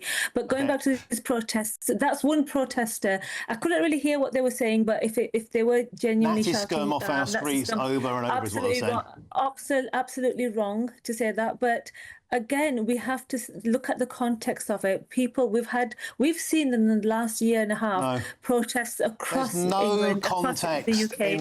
In my view, there's no context where you can be shouting Nazi scum off our streets to people concerned about women being raped and children being in trouble and soaring crime rates. That's just me, Aisha Ali Khan. I'm being told we have to move on. I'm so sorry we've run out of time. Thank you very much for joining us. Coming up next, I'll tell you why Israel could stop defence and security cooperation with the UK and why that could have serious implications. That's next. Britain was once the envy of the world. But look around. A nation that no longer knows what it is or where it's going. A country that's broken. How do we fix Britain? How do we bring it back? Friday night with Matt Goodwin at 8 p.m. only on GB News. At GB News, we are proud to stand for you, for the Britain you love, for the communities you live in. That's what makes us the fearless champions of Britain, its voices and its values. Because we, at GB News, the People's Channel, Britain's news channel. You've read the headlines, you've heard what those in power have to say. How about now we actually get to the truth? They would pay attention. We go beyond the political theatre and tell you what's really going on behind the scenes. For a massive council tax hike, one of the biggest in the UK. Others follow their lines, but we go off script. You sound like a broken record, just like week after week. Cutting through the narratives and giving you unique perspectives. That's Ben Leo tonight, Saturdays and Sundays from 9 p.m. on GB News, Britain's news channel. At GB News, we love to hear from you, our loyal community.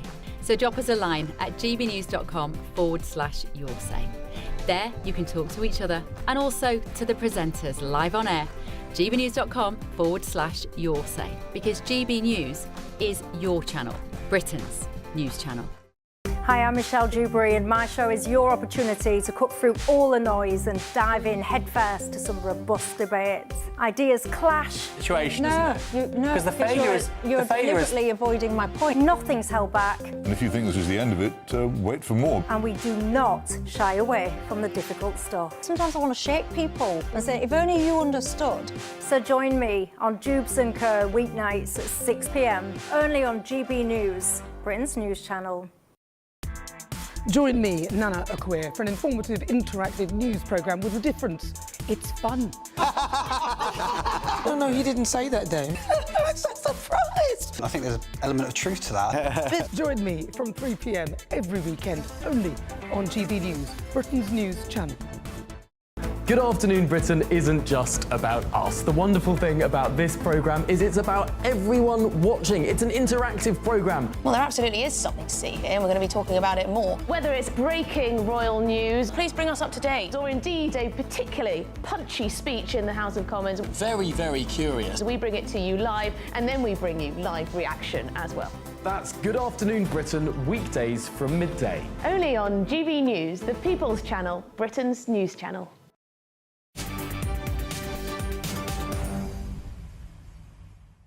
Welcome back, 4:29 your time. You're with me, Martin Daubney, here on GB News. Now, what could signal a major escalation in the Middle East? Israel's war cabinet has approved plans to totally occupy Gaza City. Now, Keir Starmer condemning the decision as wrong, and he says it will only lead to more bloodshed. But reports have emerged that Israel could stop defence and security cooperation if the Prime Minister recognises Palestine. Lots to digest there. Let's dive straight in.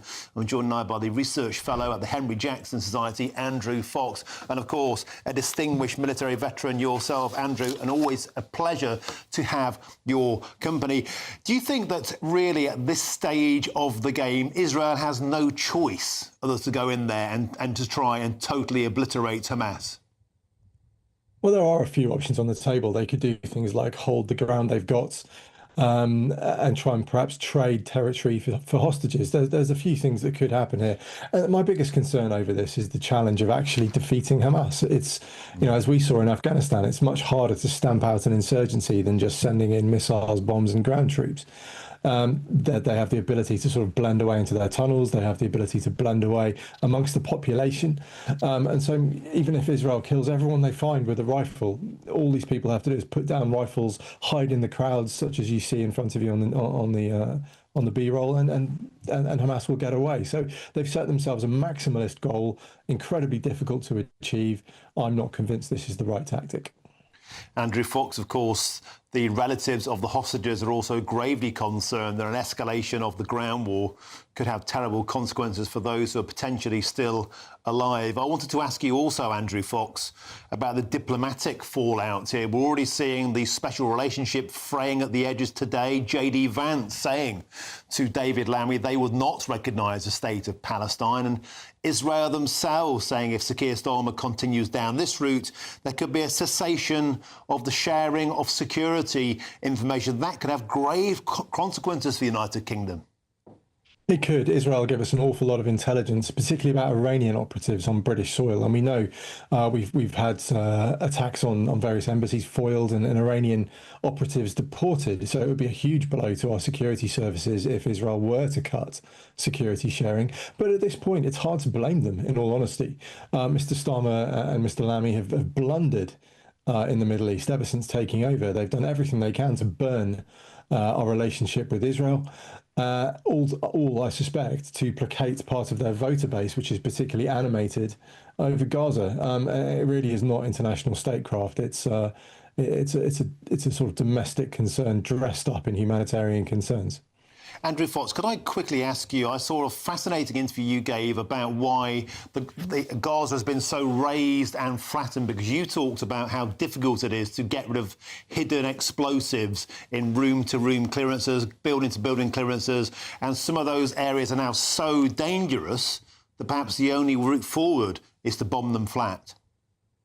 Yeah, and it's not so much bombing flat, it's more bulldozers, actually. The Israelis have pioneered the use of the D9 bulldozer, often remote controlled, so effectively a huge drone bulldozer. And as you've seen, the devastation is huge, but that's because, particularly in places like Rafah, Hamas put an IED in every other home. Every single tunnel shaft that was IED'd, because they had that 4-month pause from January to April 2024, where Israel were forced to stop, and Hamas took the opportunity to mine the whole landscape. And clearly, they can't defuse every bomb. That would take years. And if you're trying to advance and you're trying to clear and you're trying to defeat Hamas and destroy their tunnels, the only real option left on the table is to destroy these buildings with the bombs inside, so that your own people don't detonate them by stepping on them or getting blown up. Andrew Fox, the brutality of visceral warfare. Thank you very much for joining us and sharing your expertise. It really is always a pleasure. Thank you. That's a research fellow at the Henry Jackson Society, Andrew Fox, and of course a decorated military veteran. Now, earlier today, GB News spoke to the Labour Minister Alex Davis-Jones about Israel's plan to take over Gaza. Well, I would reinforce the Prime Minister's statement that what the Israeli government and Benjamin Netanyahu have announced is wrong, and we urge them to change course. The only way that this war is going to end, and it needs to end, let's be clear, is through political and diplomatic means.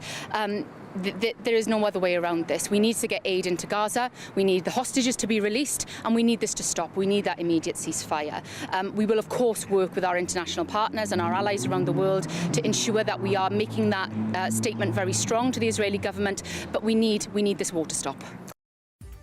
Again, there's lots more still to come between now and 5 o'clock, and I'll speak to the mother of one of the students murdered in Nottingham in 2023, who's criticised a new government policy that's meant to protect victims from the most serious offenders. But crucially, it doesn't cover those killers who are in hospitals and not prisons, like Valdo Callaghan. First, here's your headlines, and it's Aaron Armstrong.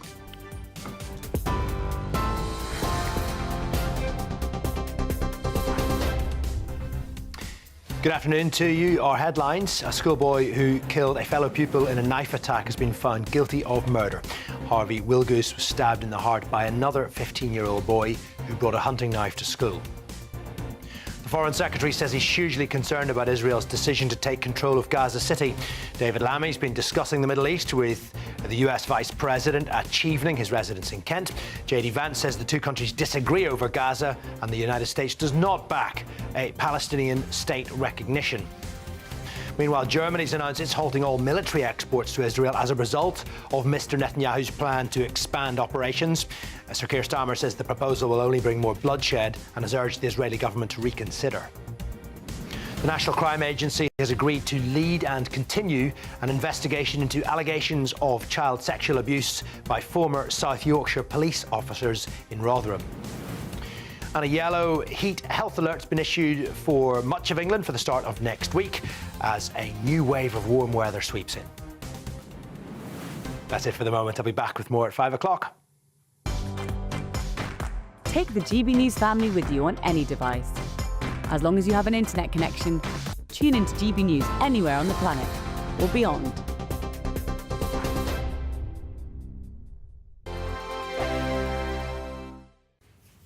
Hi there and welcome to the latest update from the Met Office for GB News. It's fine for most of us during the rest of the day. Areas of cloud here and there, but bright spells in the south, whilst it remains fairly blustery in the north, tightly packed isobars because of this area of low pressure exiting Iceland and another low turning up overnight into parts of northwest Scotland. Ahead of that, showers continuing for much of Scotland, drier elsewhere, but staying breezy, in fact increasingly windy across the north and northwest of Scotland, whilst clear spells and lighter winds will be found further south and east. With those clear spells and with lighter winds, it's going to be a cool night with temperatures in main urban areas 13 to 14 Celsius, in the countryside into the single figures in places. But it's a wet and windy start to the day for Scotland as well as Northern Ireland, a band of heavy and persistent rain moving south. It does tend to push through the central belt early morning, clearing from the north and northwest of Scotland as the day progresses. Likewise for Northern Ireland, the main area of rain making way for showers, again with a keen breeze. But ahead of that, for much of England and Wales, a beautiful start to the weekend. Plenty of sunshine, light winds and dry at first. This main area of rain, it does spill into northern England and North Wales later in the morning. It's going to become fairly light and patchy, but drizzly afternoons expected for parts of North Wales and northern England, particularly over hills. Showers continuing for much of Scotland, particularly central and western parts, and a keen breeze here, making it feel cool. But it's going to be a warm afternoon in the south with plenty of sunshine and highs into the mid-20s. Then heading into Saturday night, we keep the clear spells and the light winds in the south. A warm night to come. But further north, we've got still very changeable weather, and it's going to remain fairly mixed for Scotland and Northern Ireland into the start of next week, whilst the heat builds in the south.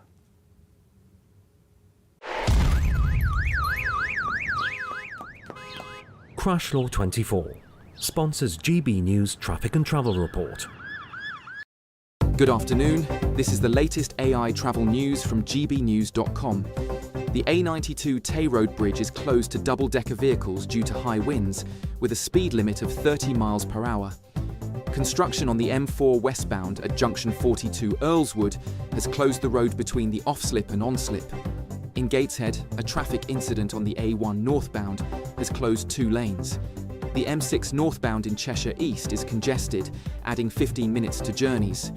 In Cambridgeshire, a collision on the A14 westbound has closed 1 lane, causing delays. And on the trains, East Midlands Railway and Grand Central report major disruptions. For more travel news, go to gbnews.com. Crash Law 24 sponsors GB News Traffic and Travel Report.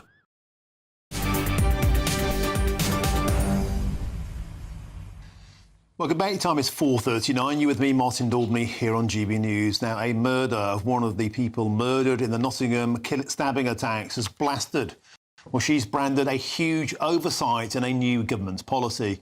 Under new plans unveiled today, perpetrators will be pinned down to restricted zones with tough monitoring in place. But, and here's the crucial point, these laws only apply to prisoners and not psychopaths like Valdo Calacane, who is serving his time in a hospital after the Nottingham attacks, and not in a prison where the mother of Barnaby Webber, Emma, thinks he belongs. Emma Webber, welcome to the show.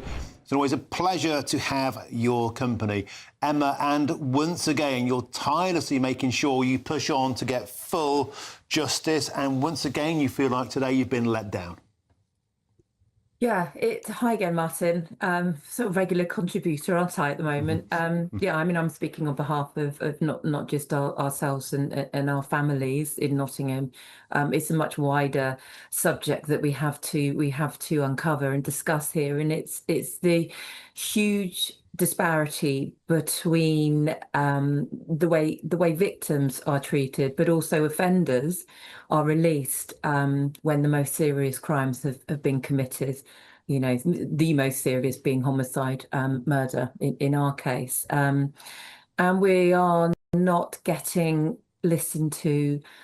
From the Ministry of Justice perspective, welcome what they've said today with regards to those in the prison system.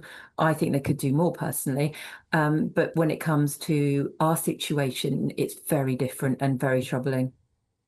Yeah, and the point is, you believed all along that Valdo Calacane belonged in a prison. You think he has ostensibly gamed the system, or through oversights and incompetence, he ended up in a psychiatric institution, and that means he won't be subjected to these rules. Yeah, what it means is individuals like Calacane who manage to successfully claim diminished responsibility become, if they have a hospital order, become patients. There's absolutely no punishment with regards to what he's received. And as is much often lauded, indefinite hospital orders unlikely to be released, see the light of day. That is absolute rot. It's not true, and the statistics prove it. We've just had a family we've been speaking with recently where the father was murdered 6 years ago by a stranger who had just been released from a mental institution 9 days before. 6 years ago, he was murdered. That individual is out in the community already. The family have had no input, no voice, no compassion or care with regards to what they've been through. But this person is out within 6 years. So much is wrong in the whole system that it has to be addressed, and we can't put sticking plasters on it. I think if we look into the press release that went out today from the Ministry of Justice, it doesn't even actually have any concrete time. This will be when time permits. These are people coming out of prison, talking about tagged exclusion zones. In our case, if Calacane is considered for release, then it will be within a very short period of time. It will be largely decisions made by hospital managers and doctors. And as we've spoken about, Martin, so many times, it's inept, negligent hospital managers and doctors that allowed this to happen, both in him and his treatment in the community, and also in the sentencing, to allow this to happen. And I know I sound ranty. I am furious, but it's about public safety, this. Our laws are archaic. This is the victims bill. There's also the mental health bill. There's a sentencing bill, and there's the homicide review coming up. I mean, all of these are taking place at various points with lots of different input. It's not comprehensive. It's not cohesive.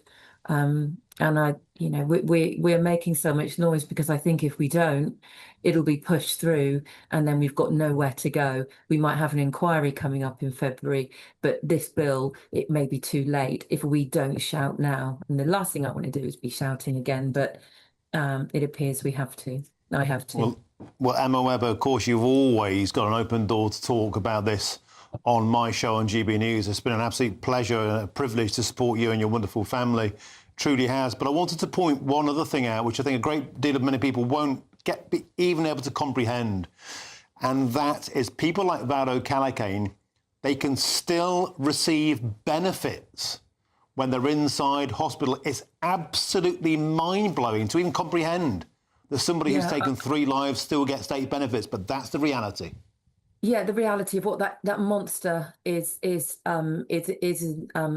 experiencing is life in a hospital, being treated as a patient with all of the costs, the care that provides, with a view to allowing him back out into society. That's what the expert witness doctor puts in his information he put forward in the sentencing. So we know that to be true, that a good third of that report was given over to Calacane, being able to come back into society, but of course being closely monitored because he's so dangerous. I've just given an example of what happens with these people. He was sectioned 4 times, he was released 4 times because he took his medication and he complied. There's a much, much bigger story about this, but we have to remember that Calacane is receiving benefits. When he comes out, he will receive thousands of pounds. He is one of many. I am not attacking people with mental illnesses who are given hospital orders, who are held and institutionalized in order to get them better. I'm talking about people that take lives, grievous, heinous offences like Calacane. And I will say to the day I die, he knew what he was doing. He knew it was wrong. He did it anyway. He played the system. The CPS allowed it to be played. And this is what's happened. And I will not go quietly into the good night until this miscarriage of justice is uncovered. But it's not just about Barney, Grace and Ian and all the others in the past. It's about making this change for the future. And yeah, it's abhorrent, the disparity between the prison system and the hospital system. And the MOJ are pushing back, saying that is a hospital system. We can't get involved in that. And I'm saying you have to. There has to be different measures in place when it comes to this level, this serious level and nature of crime. Because you do not take lives, you do not destroy lives without ramifications on yourself. OK, Emma Webber, thank you so much for joining us, as ever. Thanks for keeping on fighting. And all my love to yourself and to your wonderful husband and your beautiful boy, Charlie. Yeah, thanks, Martin, and to all of you there. Pleasure. Thanks, darling. Now, Alex Davis-Jones, the Minister for Victims and Tackling Violence Against Women and Girls, says this: through our plan for change, we're putting victims first. This move will strengthen safeguards for victims. Now, in search of some holiday sun, here's the forecast for some of the top European destinations.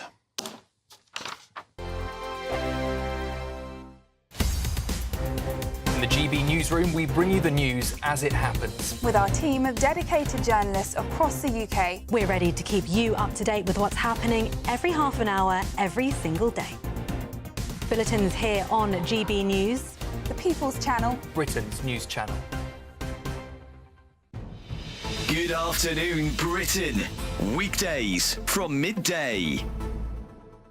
Dale, so what's all this about? You're involved in this scheme. The idea is that people who've got depression need to get out and about, and football's a good way to do it. Yeah, I mean, you summed it up really rather well there. Football is a place for communities. It's a place where you feel a part of something. I know this from my experience of football. I've been running Forest Green for about 15 years now.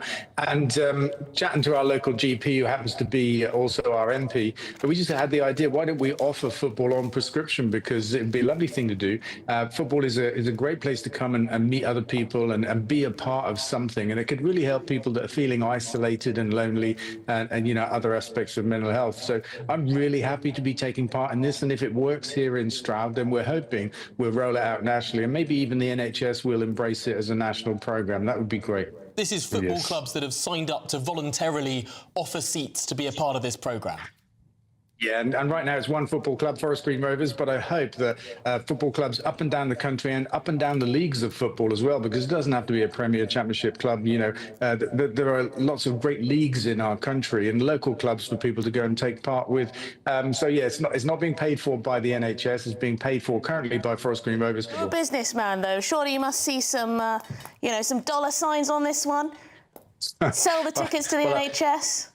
Well, I'm British, so I don't look at dollar signs. But look, I'm primarily an environmentalist, and what I care about is making our country a better place. I spend most of my time pursuing the green economy, but I believe in tax justice, social justice, that kind of stuff. Mental health is a crisis in our country, particularly for men. It's the biggest cause of suicide for the under 50s. Men are affected 3 times more than women. Men don't tend to talk to each other. They don't talk about their problems. And so this is not about money. GB News, the People's Channel. This is Britain's newsroom, where your voice matters. It's just astonishing. With expert analysis and honest opinion, we don't just keep you informed. We bring you unique perspectives you won't see anywhere else. Can't argue with any of that. When the news happens, it happens here. On Britain's newsroom, weekdays from 9:30 a.m. Only on GB News. Britain was once the envy of the world. But look around. A nation that no longer knows what it is or where it's going. A country that's broken. How do we fix Britain? How do we bring it back? Friday night with Matt Goodwin at 8 p.m. Only on GB News.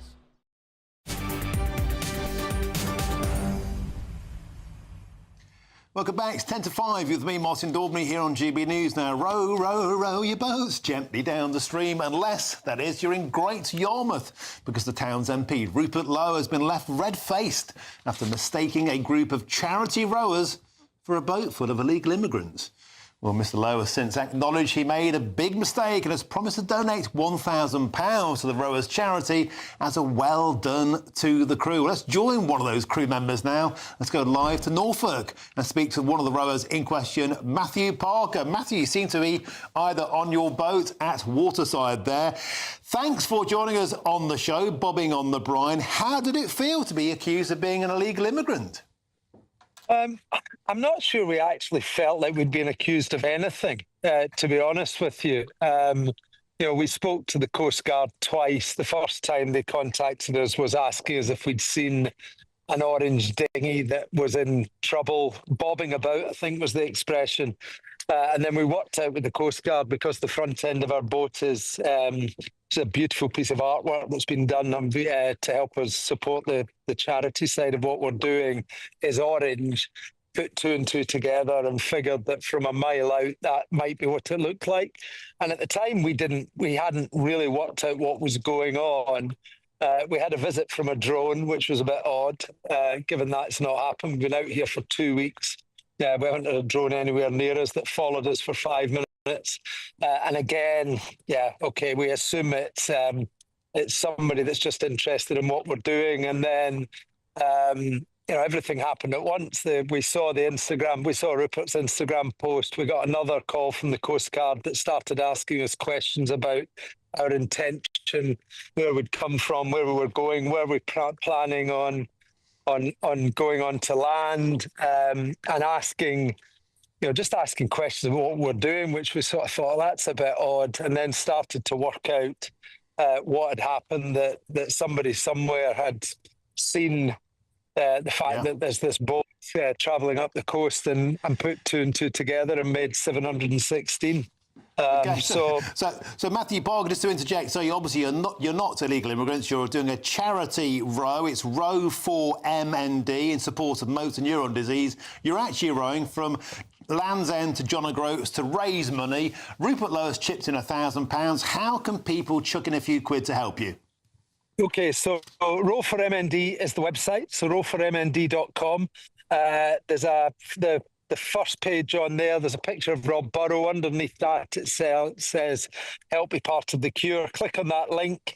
The money, 100% of the money donated goes to 3 charities focused on motor neuron disease. And all of the money that's being donated is going to be used in research, which is looking for a cure. So go there, do that. We're also looking for sponsors for the next 3 years adventures, so you can contact us through the website on that. We've got lots of stuff going on Instagram, so you can see everything about what we're doing.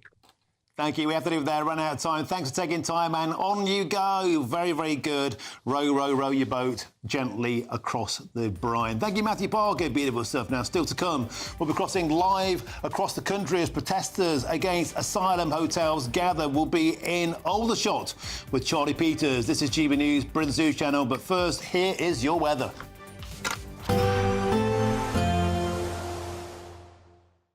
Expect warm spells with the odd rude interruption. Boxed Boilers sponsors the weather on GB News. Hi there and welcome to the latest update from the Met Office for GB News. It's fine for most of us during the rest of the day. Areas of cloud here and there, but bright spells in the south, whilst it remains fairly blustery in the north, tightly packed isobars because of this area of low pressure exiting Iceland and another low turning up overnight into parts of northwest Scotland. Ahead of that, showers continuing for much of Scotland, drier elsewhere, but staying breezy, in fact increasingly windy across the north and northwest of Scotland, whilst clear spells and lighter winds will be found further south and east. With those clear spells and with lighter winds, it's going to be a cool night with temperatures in main urban areas 13 to 14 Celsius, in the countryside into the single figures in places. But it's a wet and windy start to the day for Scotland as well as Northern Ireland, a band of heavy and persistent rain moving south. It does tend to push through the central belt early morning, clearing from the north and northwest of Scotland as the day progresses. Likewise for Northern Ireland, the main area of rain making way for showers, again with a keen breeze. But ahead of that, for much of England and Wales, a beautiful start to the weekend, plenty of sunshine, light winds and dry at first. This main area of rain, it does spill into northern England and North Wales later in the morning. It's going to become fairly light and patchy, but drizzly afternoons expected for parts of North Wales and northern England, particularly over hills. Showers continuing for much of Scotland, particularly central and western parts, and a keen breeze here, making it feel cool. But it's going to be a warm afternoon in the south with plenty of sunshine and highs into the mid-20s. Then heading into Saturday night, we keep the clear spells and the light winds in the south. A warm night to come. But further north, we've got still very changeable weather, and it's going to remain fairly mixed for Scotland and Northern Ireland into the start of next week, whilst the heat builds in the south. Expect warm spells with the odd rude interruption. Boxed Boilers sponsors the weather on GB News.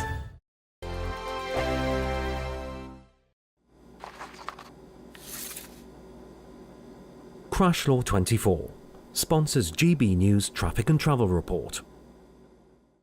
Good afternoon. This is the latest AI travel news from GBNews.com. On the M4 eastbound near junction 44 at Lonlass, the exit slip road is closed for resurfacing with diversions. In Gateshead, an incident on the A1 northbound near the A194M and A167 Washington Bertley Road closes 2 lanes. In Leicestershire, an incident on the M1 northbound between junctions 23 and 23A results in longer travel times. The A92 Tay Road Bridge is closed to double-deck vehicles due to high winds, with a speed limit of 30 miles per hour. And on the trains, major disruptions persist between Bedford and London St Pancras International. For more travel news, go to gbnews.com. Crash Law 24 sponsors GB News Traffic and Travel Report. This is your chance to live mortgage or rent-free for an entire year. We'll give you a cash lump sum that will cover 12 of your monthly mortgage or rent payments, up to an incredible £20,000. Plus, we'll add £5,000 on top of that for you to treat yourself. You have to hurry though, as lines will close on the 29th of August. For a chance to win, text WIN to 63225. One entry costs £2.50 plus one standard network rate message, or text BONUS to 63225. 5 entries cost £5 plus 1 standard network rate message. Go to gbnews.com/win. Entries start at £2.50. Call 0903 686 3232. Calls cost £2.50 plus your network access charge. Or post your name and number to GB15 PO Box 8690 Derby DE1 9TT. UK only. Entrance must be 18 or over. Lines close at 4 p.m. on the 29th of August. Please check the closing time if listening or watching on demand. Good luck. Welcome back to Britain's Newsroom with Andrew and Beth. Hello everyone, Patrick Christie's here. I'm Michelle Duke, Britain's News Channel. Access the stories that matter to you. Take the GB News family with you on any device. And as long as you have an internet connection, tune in to GB News anywhere on the planet or beyond. GB News, the People's Channel, Britain's News Channel. You've read the headlines, you've heard what those in power have to say.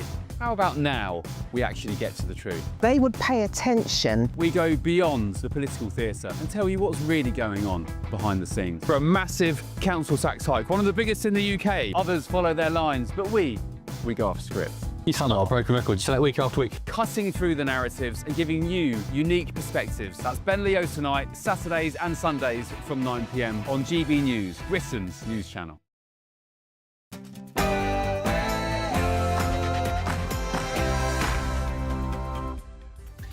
Very, very good afternoon to you and a happy Friday. It's 5 p.m. Welcome to the Martin Daubney Show here on GB News, broadcasting for you live from the heart of Westminster and all across the UK. On today's show, hundreds of locals are presently gathering in Aldershot, protesting against an asylum hotel in the military town. Tensions are running high after a local Labour Party branch publicised a Stand Up to Racism counter-protest where far-left agitators will be shipped in from outside the area into the heart of the military town. GB News will be live from the ground with Charlie Peters. And 200 locals in Bournemouth have launched a new People's Vigilante Army to fight back against soaring murders, rapes and stabbings. Organisers claim the so-called safeguard force is needed to protect the seaside town, but others claim it stirs up hatred against asylum seekers. I'll be joined by two of the force's founding members.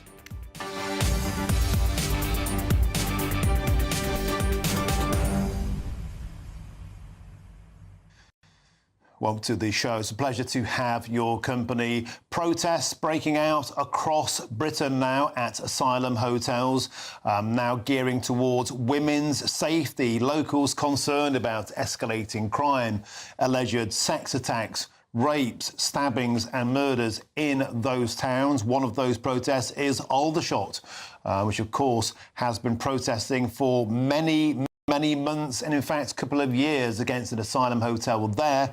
Locals are busily forming up outside there now, and in around about half an hour's time, controversially, Stand Up to Racism, the hard left agitators, will be shipping in their protesters from outside the area to form a counter-march towards that hotel. Locals have been telling me for weeks they don't want the outsiders to go. They don't want any trouble from masked agitators. We've given local MPs, we've given Labour Party HQ, we've given the police force the opportunity to tell those people to stay away and condemn it. That hasn't happened. We'll be live from the ground with Charlie Peters to report as the drama unfolds. Get in touch usual ways, GBNews.com/your say.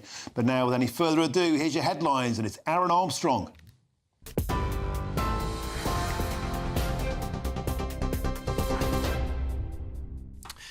Thanks, Martin. Good evening to you. Aaron Armstrong here in the GB newsroom. A schoolboy who stabbed another pupil to death on their lunch break has been found guilty of murder. Harvey Wilgoose was stabbed in the heart by another 15-year-old boy who'd brought a hunting knife to school. A Sheffield Crown court heard how other pupils fled in fear and panic. Some locked themselves in a school cupboard after the fatal attack at All Saints Catholic High School in Sheffield on the 3rd of February.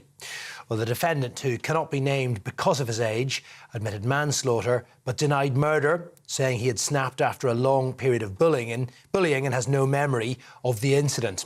A jury found him guilty of murder by a majority of 11-1 after 14 hours of deliberation. Germany says it's suspending military exports to Israel in response to Benjamin Netanyahu's plan to take control of Gaza City. The proposal, which would displace around 1 million residents, is being seen as the first phase of a full takeover of the entire strip. Mr. Netanyahu's office has listed a number of objectives, including disarming Hamas, returning all hostages and demilitarising Gaza. The plan, though, has received widespread international condemnation. Sir Keir Starmer says it will only bring more bloodshed. He says the plan is wrong and he's urged Israel's government to reconsider. The UN has warned of catastrophic consequences. However, the plan's not been opposed by the White House, Israel's most important ally. The Vice President, J.D. Vance, has been meeting with the Foreign Secretary in Kent. Mr. Vance says the UK and the US have disagreements over Gaza. He's confirmed Donald Trump has no plans to mirror the UK in recognising a Palestinian state if Israel doesn't meet certain conditions. David Lammy, though, says the situation in Gaza is of great concern. What we all want to see is a ceasefire. What we all want to see are the hostages come out. And we are hugely concerned by the humanitarian suffering that we're seeing in Gaza particularly. So it is bringing that to an end that we want to see. I am concerned about what is developing in Gaza at this time and the recent decision by the cabinet, and hugely concerned, as I think a lot of Israeli people are, about the impact particularly on the hostages. An investigation into allegations that South Yorkshire police officers took part in historical sexual exploitation in Rotherham will now be carried out by the National Crime Agency. The allegations were being investigated by the force itself, leading to criticism over a potential conflict of interest. 5 women have come forward to say they were exploited by grooming gangs in the town when they were children and were also sexually abused by officers. So far, 3 former officers who worked for the force have been arrested. The police watchdog says transferring the investigation might provide further reassurance to victim survivors. A 4-year-old boy has died after being hit by a bus outside a hospital in Kent. Police were called to the collision outside the Queen Elizabeth Queen Mother Hospital in Margate around 4 p.m. yesterday afternoon. The boy was hit by a white single-decker bus which was travelling near the entrance of the A&E department. He was taken back inside the hospital where he was pronounced dead. The Kent Police Serious Collisions Investigation Unit are urging anyone with relevant information to come forward. A yellow heat health alert has been issued across much of England for the start of next week. It's as more warm weather is arriving. The warning issued by the UK's Health Security Agency will cover, well, a wide area from London, Yorkshire and the Humber, East Midlands, east of England, South East and the South West. It will be in place from midday on Monday until 6 o'clock on Wednesday evening. Significant impacts across plenty of care services may occur over that period because of the high temperature. It will be the 4th heat wave we have all experienced this summer. There's your headlines. More at past.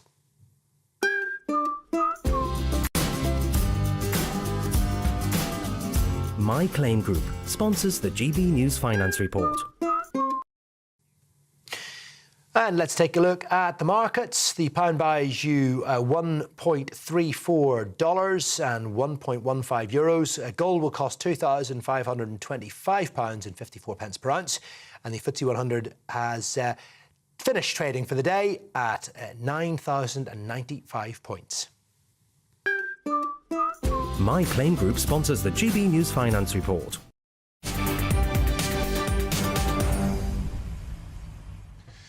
Thank you, Aaron. Now, protesters are starting to gather outside hotels housing immigrants across the country, with demonstrations planned across the UK at various sites. And the government has appeared to give the green light for Antifa Yobs, the hard left, to confront these local protesters. And the Farnham and Borden Labour Group shared a flyer for a planned Stand Up to Racism counter-protest in Aldershot. And that happens in around 25 minutes' time. And they're calling on activists to stop the so-called far right. Well, a Labour Party spokesman, when approached by GB News, told us this. Our governments could not be clearer in the action we're taking to tackle illegal migration or our clear commitment to end the use of asylum hotels. Just this week, we have announced a further £100 million of investment in our border security, supporting up to 300 new National Crime Agency officers. But here's the key point. They refuse when we ask to condemn the use of the term far right, or even the encouragement of outsiders attending today's counter-protest. Well, join me now is GB News' Home and Security Editor, Mark White. Mark, welcome back. Our national reporter, Charlie Peters, is currently hot-footing it to Aldershot. When he gets there, we'll cross live to him. In the meantime, Mark, we'll have to do our best to fill in. I know we can adeptly do so. I'm being sent images. We're going to get some of those up in a short while of the protesters forming up at that hotel. There are hundreds of placards lined up in a row as locals gather. They're being encouraged to dress in pink, to not wear masks, to not drink alcohol. Underlying the message, this is a peaceful protest by local people. But of course, on top of that, in about 20 minutes' time, we're expecting stand up to racism, outsiders, the hard left, to come into the area. Mark White, the mood is tense. Should they really have been allowed to come into the area today? You're absolutely right. The mood is tense, and I'm very surprised. It's ill-judged, to say the least, of this Labour group to have ever given their backing to these self-styled anti-fascists who only exist to provoke the other side and raise the tensions at these events. And who are they shouting at? They're shouting at mainly mothers and children very concerned at a migrant hotel in their locality linked to criminality, as so many migrant hotels have been in recent weeks and months, which has sparked this latest wave of protests. And what they are doing in Aldershot today, Martin, is they're going to model themselves on that protest that took place at the Britannia Hotel at Canary Wharf at the weekend. Very peaceful protest until a group wearing masks turned up right at the very end. But for the most part, it was exactly as billed.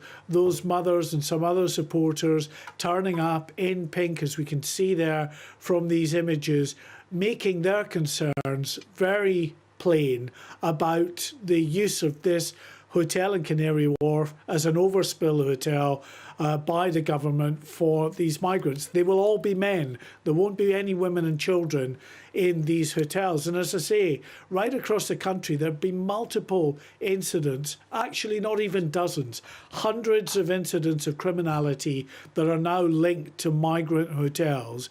And that is bringing with it a real concern about a migrant hotel near you. Of course, you can understand why people would be concerned at that particular prospect. And that's why now there seems to be this new impetus, this popular movement to try to get that message across to the government very clearly that they've had enough. It's time to get these hotels closed down. And Mark White, the method of policing on the ground will come under intense scrutiny today, no doubt. And we saw, did we not, that when two sides clash, as in Epping, particularly when they turned up at the train station and were marched down the street with a police escort, and then they were bussed out in the back of police vans, the optics were terrible. That in itself further inflamed the situation on the ground, because of course everything happens in real time. The moment they turn up, everything is on social media. Those at the hotel, which is about a 10-minute walk down the road, they will know all about this. And I spoke to locals earlier, Mark White, who were asking Hampshire Police if they could enforce a so-called Section 60AA order. And of course, Mark White, that is the police saying to outsiders, you are not allowed to wear face masks that conceal your identity, and if you do, you could be arrested. But as I understand it, Hampshire Police said that they didn't feel that was necessary. Why not? Well, I mean, it's a very good point. I'll get to the masks in a minute, but specifically on Epping and that decision a few weeks back to march these Antifa supporters right into the heart of that protest was ill-judged at best. I've spoken to people in public order policing who say that that was an operational command that was just wrong. They clearly didn't have the policing resources to be able to keep the two sides apart. It's fine if you've got enough in the way of police officers on the ground to be able to manage two disparate groups, two separate groups of protesters who clearly the presence of one to the other is antagonising. If you've got enough officers to keep them apart, then yes, you can let them be within earshot of each other. They do it all the time in London, but they police it in an appropriate manner so that that can take place. Someone took an operational decision in Epping to march these protesters right into the heart of that protest, only to be embarrassingly shuttling them back out in police vans to their safety back to the station when it all turned south, as it obviously was going to do. And the concern, of course, with the likes of the protest in Aldershot is if it's not suitably policed, if there are not enough numbers of officers, then two groups within close proximity to each other have a potential for disorder to arise from that. And that's, of course, facing policing right across the country, Martin, because it's not just in Aldershot. We're seeing it in multiple locations now. As I said, this is a popular revolt that we're seeing, a new impetus that people are finding to get that message across, and they don't want to see any more migrant hotels. So as we speak, in London, crowds are gathering as well outside the Britannia Hotel in Canary Wharf and at the Thistle City Hotel in Islington. That's going to have to be policed appropriately. The Metropolitan Police have said they've brought in mutual aid, so other police forces, to help them police what they expect to be a very busy weekend of protests, Martin. Yeah, exactly. And there are multiple other locations across the UK. And we're hearing this afternoon, Mark White, that a protest in Bournemouth tomorrow. The police have now introduced zoning restrictions there. So they are specifically keeping different parties apart. So it seems Bournemouth, perhaps sensibly, are stopping the counter-protest getting anywhere near the protest of locals. See, to me, Mark White, that seems like a very sensible precaution. Allow the democratic freedom of assembly and protest, but don't allow the two sides to clash. And that should have been the decision by the commander on the ground in Epping a few weeks back. That counter-protest should have been held near the train station where they got off in the town centre. They could still make their point, but not be anywhere near another group of protesters with all the potential for that to descend into chaos as it obviously did. OK, well, we can only hope that there aren't any clashes, but perhaps that could have been definitely avoided with some more stringent policing. Mark White, thank you very much for stepping in, and we are still waiting to connect with Charlie Peters, who is heading. Charlie Peters is there. He's landed on the ground in Aldershot. Charlie Peters, welcome to the show. You've got there. The protest is forming up. Tell us, what's the mood on the ground? Well, good evening, Martin. Yeah, here in Aldershot, protesters already gathering ahead of a 6 p.m. official start, and it was termed a pink protest. The flyer, the leaflet that went round here opposing the asylum seekers staying at the Potters International Hotel just to my right here in Aldershot, where for a number of years asylum seekers have been kept. In opposition from the local community, there have been a number of protests here, as you know, Martin, for several years from concerned locals. I just want to bring in someone who's been speaking to me just a moment ago. It's Erica Mallett. Hello. Erica, why are you here today? Well, this affects all of us, and I think enough is enough. It affects the women, the children, the young girls. We feel unsafe, and I think we're all in pink because of the Britannia Hotel. You know, the ladies all stood out there, and it made such a good effect. I love this country. I love the way we've always had such good standards. Our culture is really good, and it just seems to be changing so much, so quickly, and it's so out of control.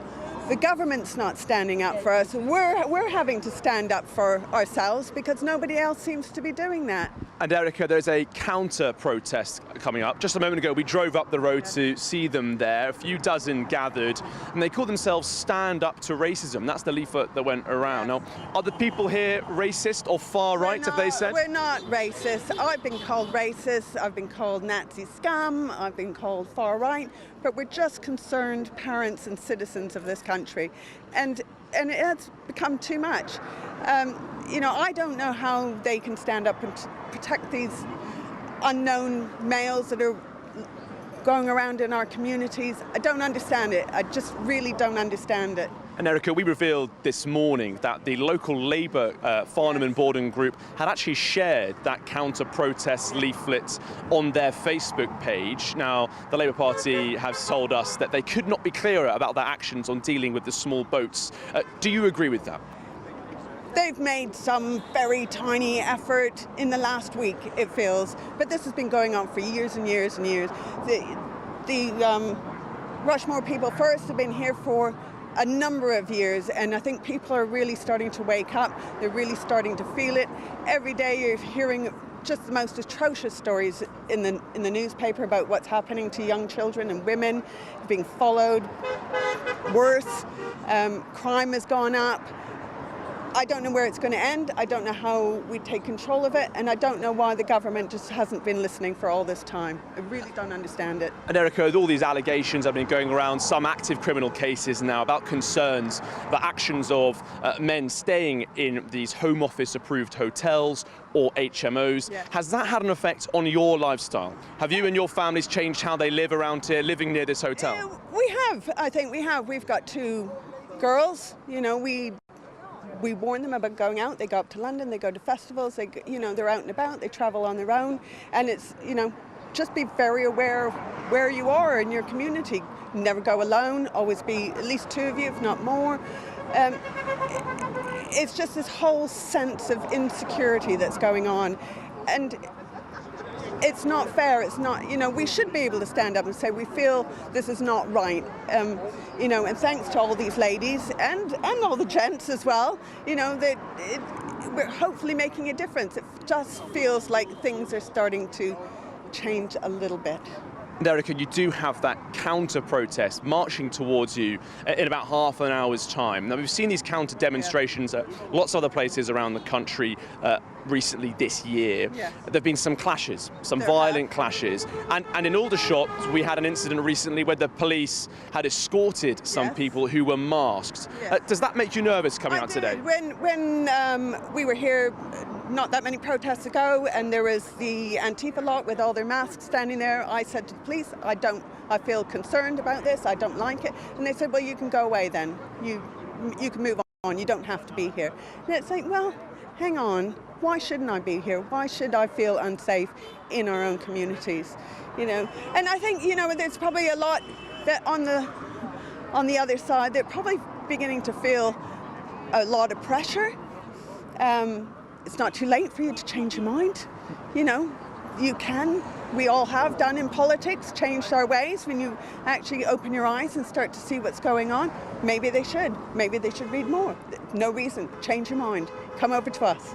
Brilliant. Erica Ballett, thank you so much for speaking to us this evening on GB News. Well, there you go, Martin. We will have that planned counter-protest coming down the road to stand against what's mostly a sort of women leading this protest here in Aldershot, against the Potters International Hotel being used to house asylum seekers. You've heard what Erica wants there. She says it's not too late for counter-protesters to change their mind. I'll see, Martin, if any do, cross the divide and come and join these women. As they say, our women and children are vulnerable too, and they want this Potters International Hotel to be closed. George Peters, thank you for getting there for us. I know you had to hot-foot it down. It just seems astonishing to me that anybody could look at those people there and call them fascists or Nazi scum. Look at them. Just a beautiful bunch of mothers, concerned parents, locals who are concerned about safety, concerned about women and girls. How on earth you think those people could be fascist is simply and utterly mind-blowing. Charlie, we'll come back to you later in this hour as that counter-protest starts to come towards you. Thank you very much for joining us on the show. Now, earlier today, GB News reached out to the Labour MP for Aldershot. That's Alex Baker. We wanted to get her to condemn outsiders and perhaps advise them to stay away, bearing in mind that the local Labour group had reposted the call to arms, as it were, to go in and stand up to the far right. People we just saw there, they think far right to me. Here's what Alex Baker told GB News. I've been in close contact with Hampshire Police and urge anyone planning to attend protests to remain calm, respectful and cooperate with officers working to keep everyone safe. Having had countless conversations with residents about the broken asylum system inherited by this Labour government, I understand the strength of feeling. I have already successfully secured the closure of the asylum accommodation at Pinehurst Hillside. But you'll note that Miss Baker there stopped shy of that request to tell those outsiders from the hard left to stay away. Stop shy of saying, don't come to my constituency to cause any trouble. Draw from that what you will. Well, let's now speak with the human rights lawyer, Shoaib Khan. Shoaib Khan, welcome to the show. What do you make of this? It seems astonishing to me and many people watching this show that concerned mothers, concerned locals could be called fascist scum or Nazis by left-wing protesters.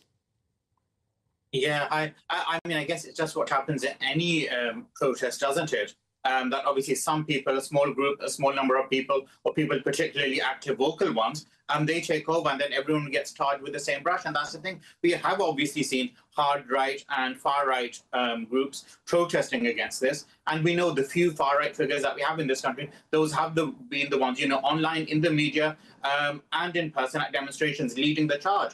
And so, I mean, that's what's happening there. Obviously, I mean, I don't think personally that everyone there is going to be hard right or far right. But the point is, if those are the leaders you have and you align with them yourself with those groups and you speak generally support or speak highly of those people, then, of course, that's what's going to happen. People are going to assume you just support them in everything they're saying. The trouble with people from the political left is this, and that is, if a few bad apples at a protest kick off, then everybody in that protest is those people. Everybody becomes far right.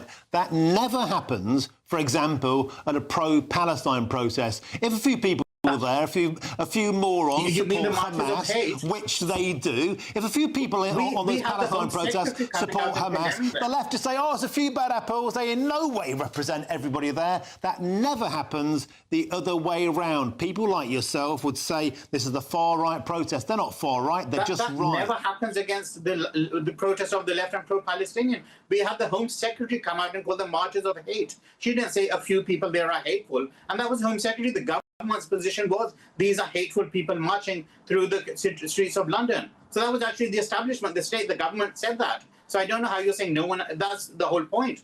And that's what happens when the left marches or when you march against genocide. And when it's the other way around, then suddenly the Labour Party are in power. Sir Keir Starmer called everybody far right at those protests post Southport. And yet today, we've asked the Labour Party to keep the hard left away so those locals don't get antagonised. They wouldn't do that. Why not? Yeah, no, so that's the thing. I mean, I don't agree with it, but that's how politicians and the media is. Everything is extreme. You see 10 people somewhere, it's just not possible that there might be, 10 separate, disparate people. The whole point is we have to tar them with the same brush. So I don't agree if Keir Starmer said everyone's far right. I don't agree with that, but I definitely don't agree with what Suella Braverman said either. So of course that's not true. But the point is we know the few figures who lead and propagate and encourage these protests, and the people are following them. And, it's those people that other people are there because of. So I don't think we can blame others for thinking, OK, you might actually be supporting those leaders. Those people aren't organising these protests today, Shoaib Khan. They sincerely are not. It's locals. I'm being told we have to move on, but I do appreciate your input. I really do. Shoaib Khan, thanks for joining us on the show. Coming up across to the South Coast town where more than 200 people have signed up for a so-called vigilante army to help reduce rising crime in Bournemouth. That's next on GB News. At GB News, we love to hear from you, our loyal community. So drop us a line at gbnews.com/yoursay. There you can talk to each other and also to the presenters live on air. gbnews.com/yoursay, because GB News is your channel, Britain's news channel.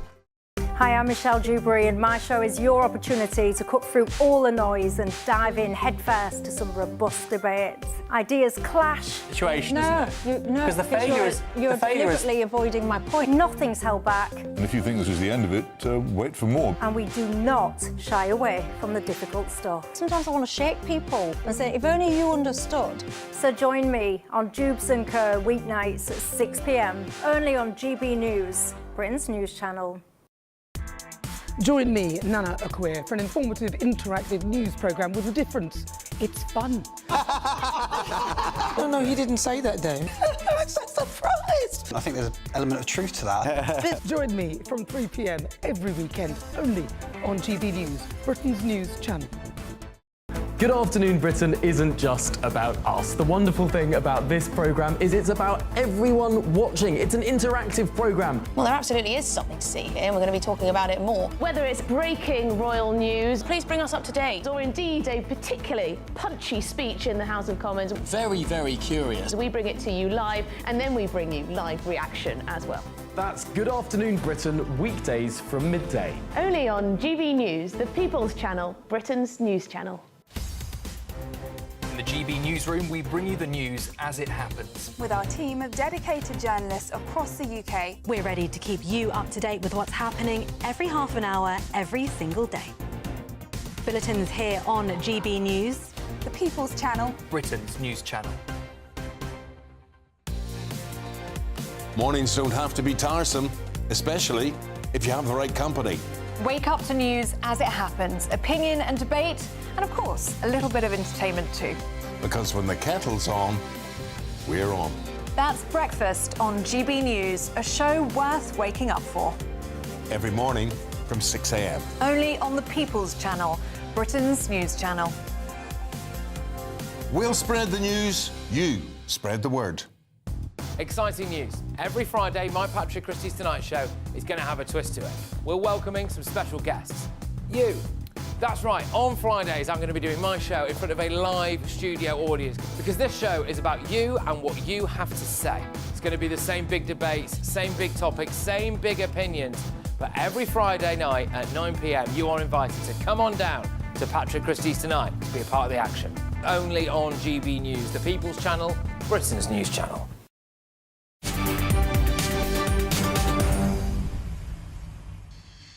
It's 5:30 now. The more than 200 locals have signed up for a so-called vigilante army and that'll patrol the streets to help reduce rising crime in the seaside town of Bournemouth. We can now speak with two of the founding members of the Safeguard Force. That's Adam Alcock and Richie Wellman. Gentlemen, welcome to the show. Richie, let's start with you, if I could. What's prompted you to form the Safeguard Force? What's happening in Bournemouth?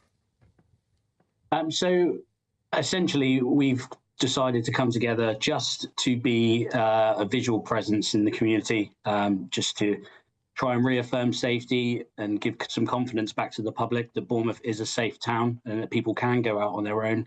And you know, there are people around. They're not isolated. There is support available. And Richie, this has been prompted, of course, by spiralling crime in the once glorious town, seaside town of Bournemouth. And a lot of that has been associated, not all of it, but a lot of it has been associated with asylum seekers in a multitude of hotels. And the air reports of alleged rapes, of knife crime, of arson.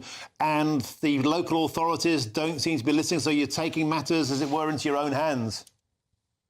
So to speak, we're trying to steer away from the idea of this vigilante label that some have placed on us. You know, we have a mission statement, and that statement is, you know, we're here to create a safer, more supportive community, but that's by providing visible, compassionate and non-confrontational patrols to deter harm, promote well-being and protect the most vulnerable members of society.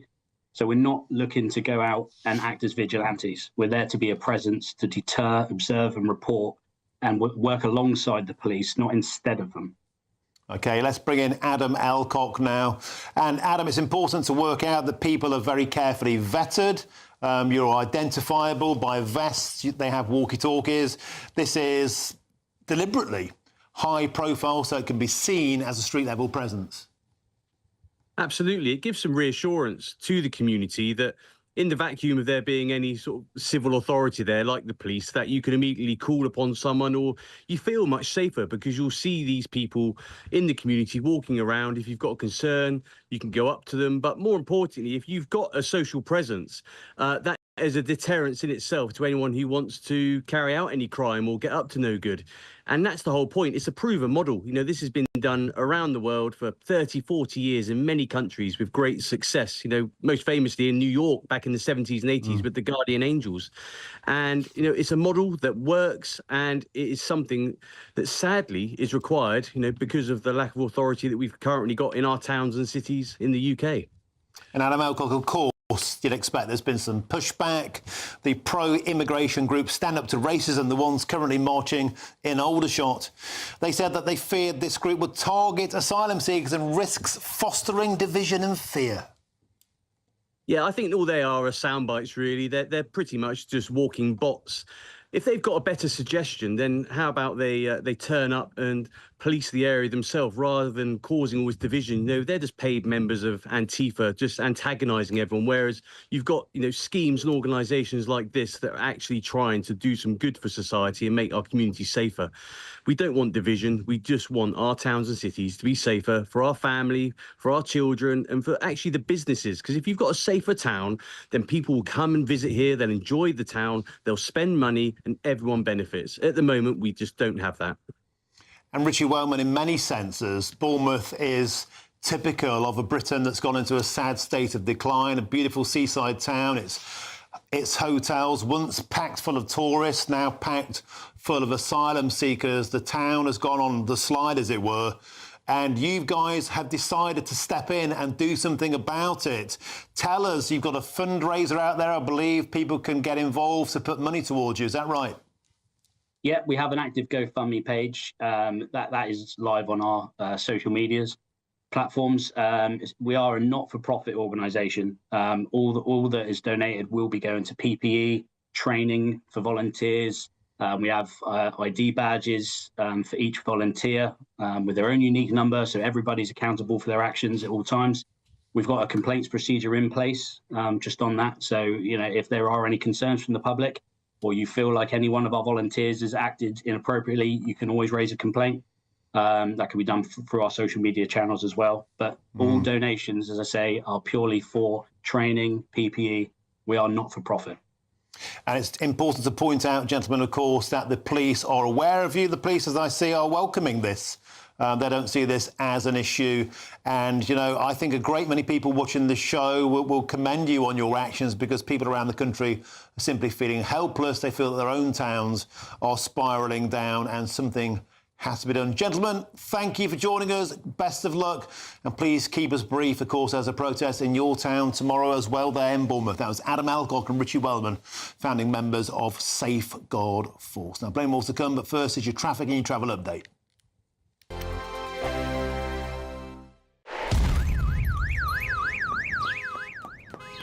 Crash Law 24 sponsors GB News Traffic and Travel Report. Good afternoon, this is the latest AI travel news from gbnews.com. On the M90 Broxton roundabout, a broken down vehicle partially blocks traffic. The M55 eastbound between Junction 2 and the M6 in Lancashire has congestion causing 15-minute delays. In Wiltshire, the A303 westbound is congested between the A345 and the A360, resulting in similar delays. Construction on the M4 westbound at Junction 42 Earlswood closes roads, adding to travel times. And on the trains, East Midlands Railway faces disruptions between Bedford and London St Pancras International. For more travel news, go to gbnews.com. Crash Law 24 sponsors GB News Traffic and Travel Report.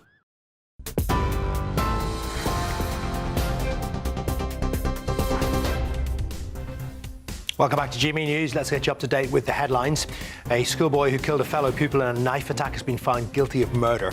Harvey Wilgoose was stabbed in the heart by another 15-year-old boy who'd brought a hunting knife to school. Foreign Secretary says he's hugely concerned about Israel's decision to take control of Gaza City. David Lammy's been meeting the US Vice President at Chevening, his residence in Kent. J.D. Vance says the two countries disagree over Gaza and the US does not back Palestinian state recognition. Meanwhile, Germany's announced it's halting all military exports to Israel as a result of Benjamin Netanyahu's plan. Sir Keir Starmer says the proposal will only bring more bloodshed and has urged the Israeli government to reconsider. The National Crime Agency has agreed to lead and continue an investigation into allegations of child sexual abuse in Rotherham by former South Yorkshire police officers. And a yellow heat health alert's been issued for much of the country for the start of next week as a new wave of warm weather sweeps in. And there's your headlines. A full bulletin coming up for you at 6 o'clock. For all the latest from GB News whilst you're on the go, get the GB News app. Scan the QR code now to download or visit gbnews.com/app.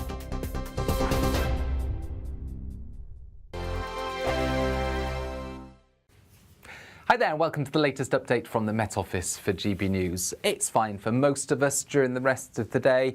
Areas of cloud here and there, but bright spells in the south, whilst it remains fairly blustery in the north, tightly packed isobars because of this area of low pressure exiting Iceland and another low turning up overnight into parts of northwest Scotland. Ahead of that, showers continuing for much of Scotland, drier elsewhere, but staying breezy, in fact increasingly windy across the north and northwest of Scotland, whilst clear spells and lighter winds will be found further south and east. With those clear spells and with lighter winds, it's going to be a cool night with temperatures in main urban areas 13 to 14 Celsius, in the countryside into the single figures in places. But it's a wet and windy start to the day for Scotland as well as Northern Ireland, a band of heavy and persistent rain moving south. It does tend to push through the central belt early morning, clearing from the north and northwest of Scotland as the day progresses. Likewise for Northern Ireland, the main area of rain making way for showers, again with a keen breeze. But ahead of that, for much of England and Wales, a beautiful start to the weekend, plenty of sunshine, light winds and dry at first. This main area of rain, it does spill into northern England and North Wales later in the morning. It's going to become fairly light and patchy, but drizzly afternoons expected for parts of North Wales and northern England, particularly over hills.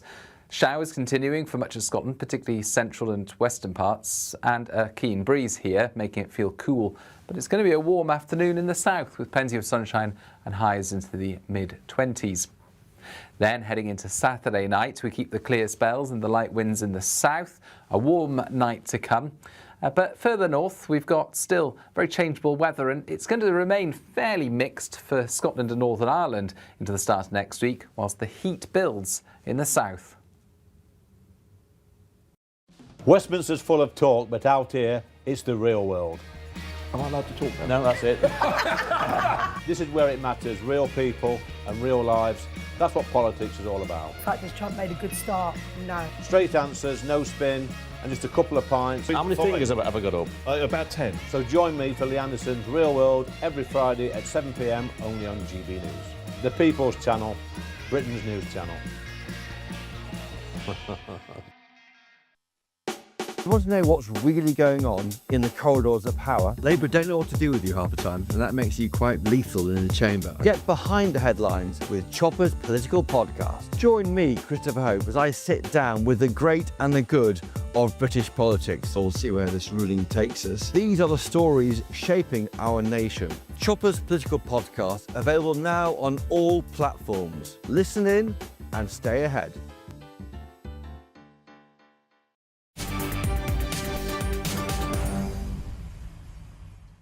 It's 5:41 and let's get more of our top story now. Protesters gathering outside hotels as housing migrants across the UK. Let's get straight to Aldershot and speak with our national reporter, Charlie Peters. Charlie, you're on the ground there. What's the mood? Well, Martin, the protest hasn't even officially started yet. You're hearing people beeping as they go past in support for the dozens who've already gathered here ahead of the official start. See some of the signs here. Lock up illegals working illegally. A couple of years ago, our colleague Mark White was here exposing, with the support from local residents, how some of the asylum seekers at the Potters International Hotel here have been working illegally at a car wash facility. That was swiftly investigated. But just look around, there are already so many people here gathered in the sun. We do have a counter-protest up the road, about half a mile, which is going to start marching down. Lots of flags here, plenty of people gathering in support already. And I'm hoping to speak now very quickly to Millie. Millie, thank you very much for speaking. You're live on GB News. Why have you come here today? Because I just feel that we're just a small island, and as far as I'm concerned, I'm all for legal migration. But not the ones that are coming day in, day out over the channel. And they're mainly men. We can see that we don't see a lot of women and children. And I just feel that they're eating up our resources. We've got people on council lists that don't get a look in. We've got veterans, that are homeless. We've got our own homeless. And I'll be honest, I'm a grandmother and I'm extremely fearful for children, for women. I don't want to be looking after over my shoulder when I'm walking my dog on my own. I'm frightened. And up the road we have a counter-protest. They stand up to racism, is what they're calling themselves. They say that they're marching against the far right. How does that make you feel when people call you far right for your concerns? I find it extremely insulting. We're decent people, but we're not being listened to. And it's not just this government, it's the past governments. What else can we do? And that's why I'm here. I came here on my own as a frightened grandmother, a mother. And I feel that I find it extremely insulting to be classed as a Nazi, a fascist, far right. My grandfather fought the fascists in the Somme, at Passchendaele, at Ypres. They were fascists. We're not fascists, we're decent working class people. Millie, we haven't got a voice. You're referring to your own military connection there. This is a military town, Aldershot, of course. It's the garrison for so much of this nation's military.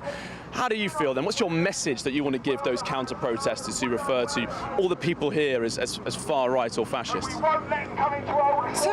all come together, so we're all one big voice. I love England, I love my country, our country.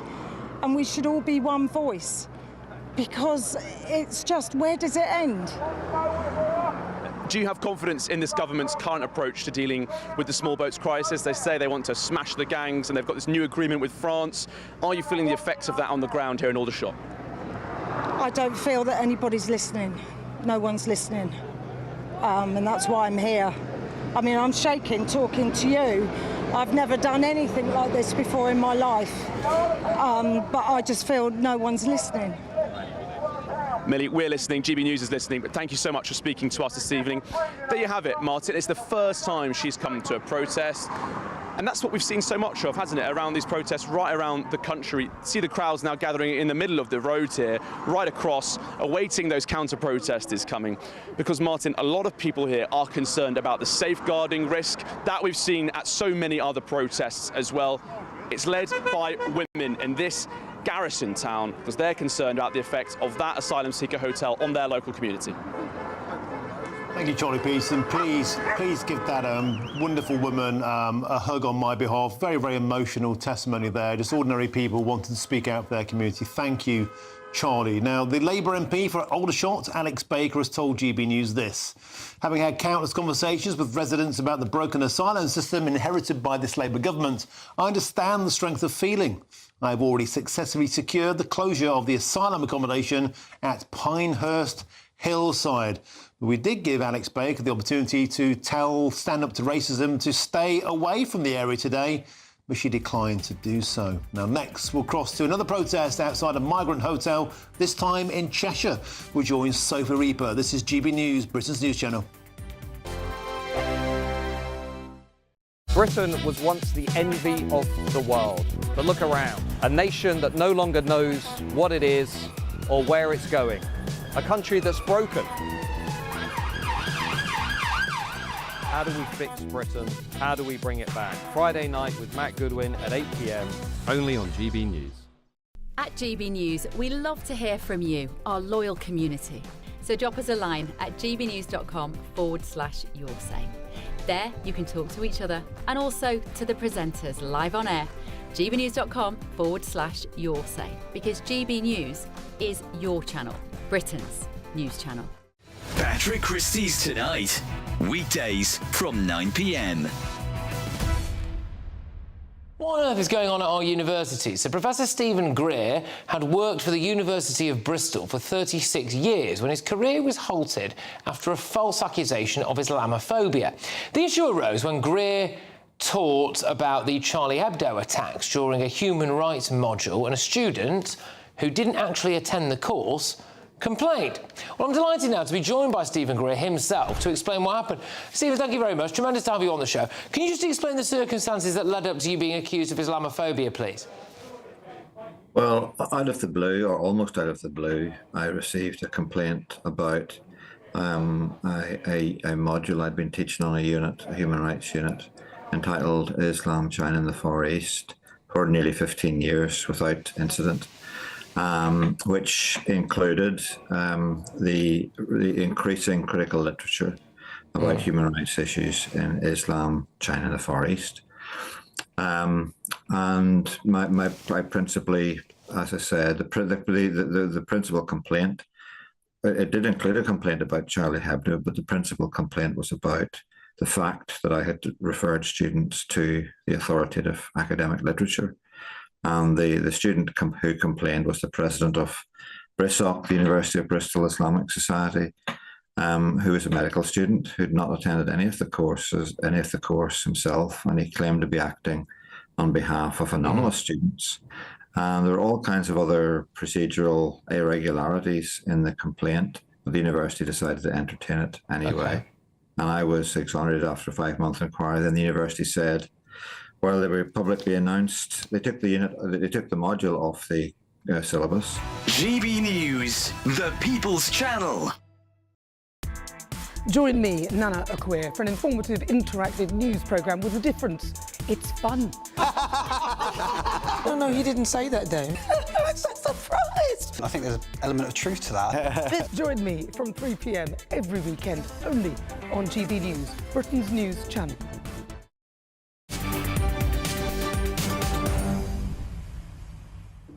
Welcome back. 10 to 6, with me, Martin Daubney, here on GB News. Let's get plenty more now. And our top story today, protesters are gathering outside hotels housing migrants across the United Kingdom.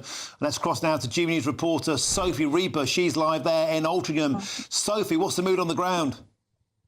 Well, things are really rather tense here, Martin. You can see here behind me that there are hundreds of people gathered outside the Cresta Court Hotel here in Altrincham. Now, this is one of the more affluent areas here in Greater Manchester, but the people who've gathered from all over this particular region in order to put their point across. Now, you can see we're on this side of the road. Then in the middle of the road, there's a police cordon separating the two groups. And then just past that police cordon, you can see that there is a counter-protest taking place. So on this side of the road, you'll see lots of Union Jacks, lots of people against the fact that last year this hotel was closed down to make room for approximately 300 migrants. But if you come with me, you'll see on the other side of the road that counter protest taking place. Lots of people saying things like refugees welcome, stop the right, lots of things, refugees welcome, racists go home. So you can see, and in fact, if we come around to the right, you can see there a couple of Palestinian flags.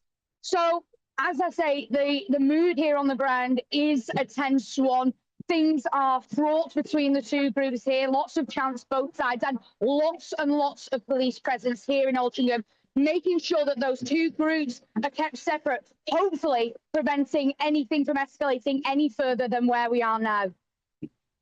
Sophie Reaper, we've heard stand up to racism at numerous protests before, shouting things like Nazi scum off our streets. Are you hearing anything like that where you are now? So it's deplorable behaviour. We have heard a couple of things like that. And one thing that I've noticed, Martin, is that on both sides, there is a phrase that's being repeated by both groups, and that is save our children. Group over there saying that, group over here saying that. So clearly, a huge difference in opinion of what's best for our children here in the UK, here in Altrincham. We're going to be bringing you all the latest throughout the evening as this continues here in this part of Greater Manchester. Sophie, stay with us, because also on our screens now we can see people forming up at Canary Wharf. That, of course, is the Britannia Hotel. We saw a huge crowd gathering there, and also we can see on the same thing there, Sophie, but on the other side of the street, Stand Up to Racism. Again, the same placards across the country, be it Altrincham, be it Canary Wharf, be it Aldershot, across the country, the same far-left agitators are being shipped in. Sophie Reaper, the final word to you. A lot of people at these protests are saying to us, why are the far-left coming in from all around the country to agitate locals who say this is about safety? I think it's a difficult one, Martin. I think the people on the other side of the road would argue, you're hearing chants on this side of traitors, but I think the people on the other side of the road would argue that they're simply here supporting their fellow man, I would say. So it's a difficult situation, as I say. Tensions are high, and we'll see how this evening goes.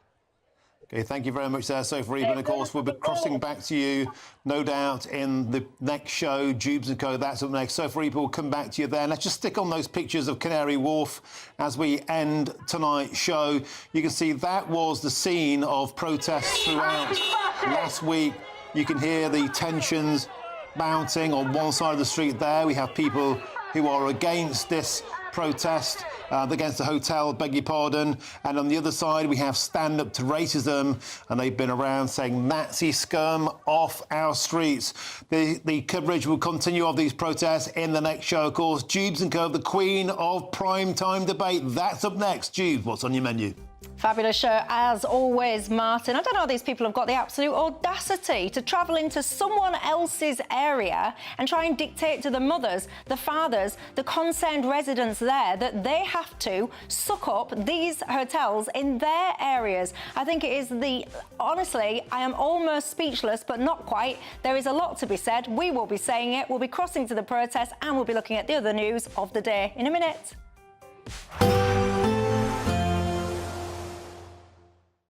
Today, clouds overhead, total zen within.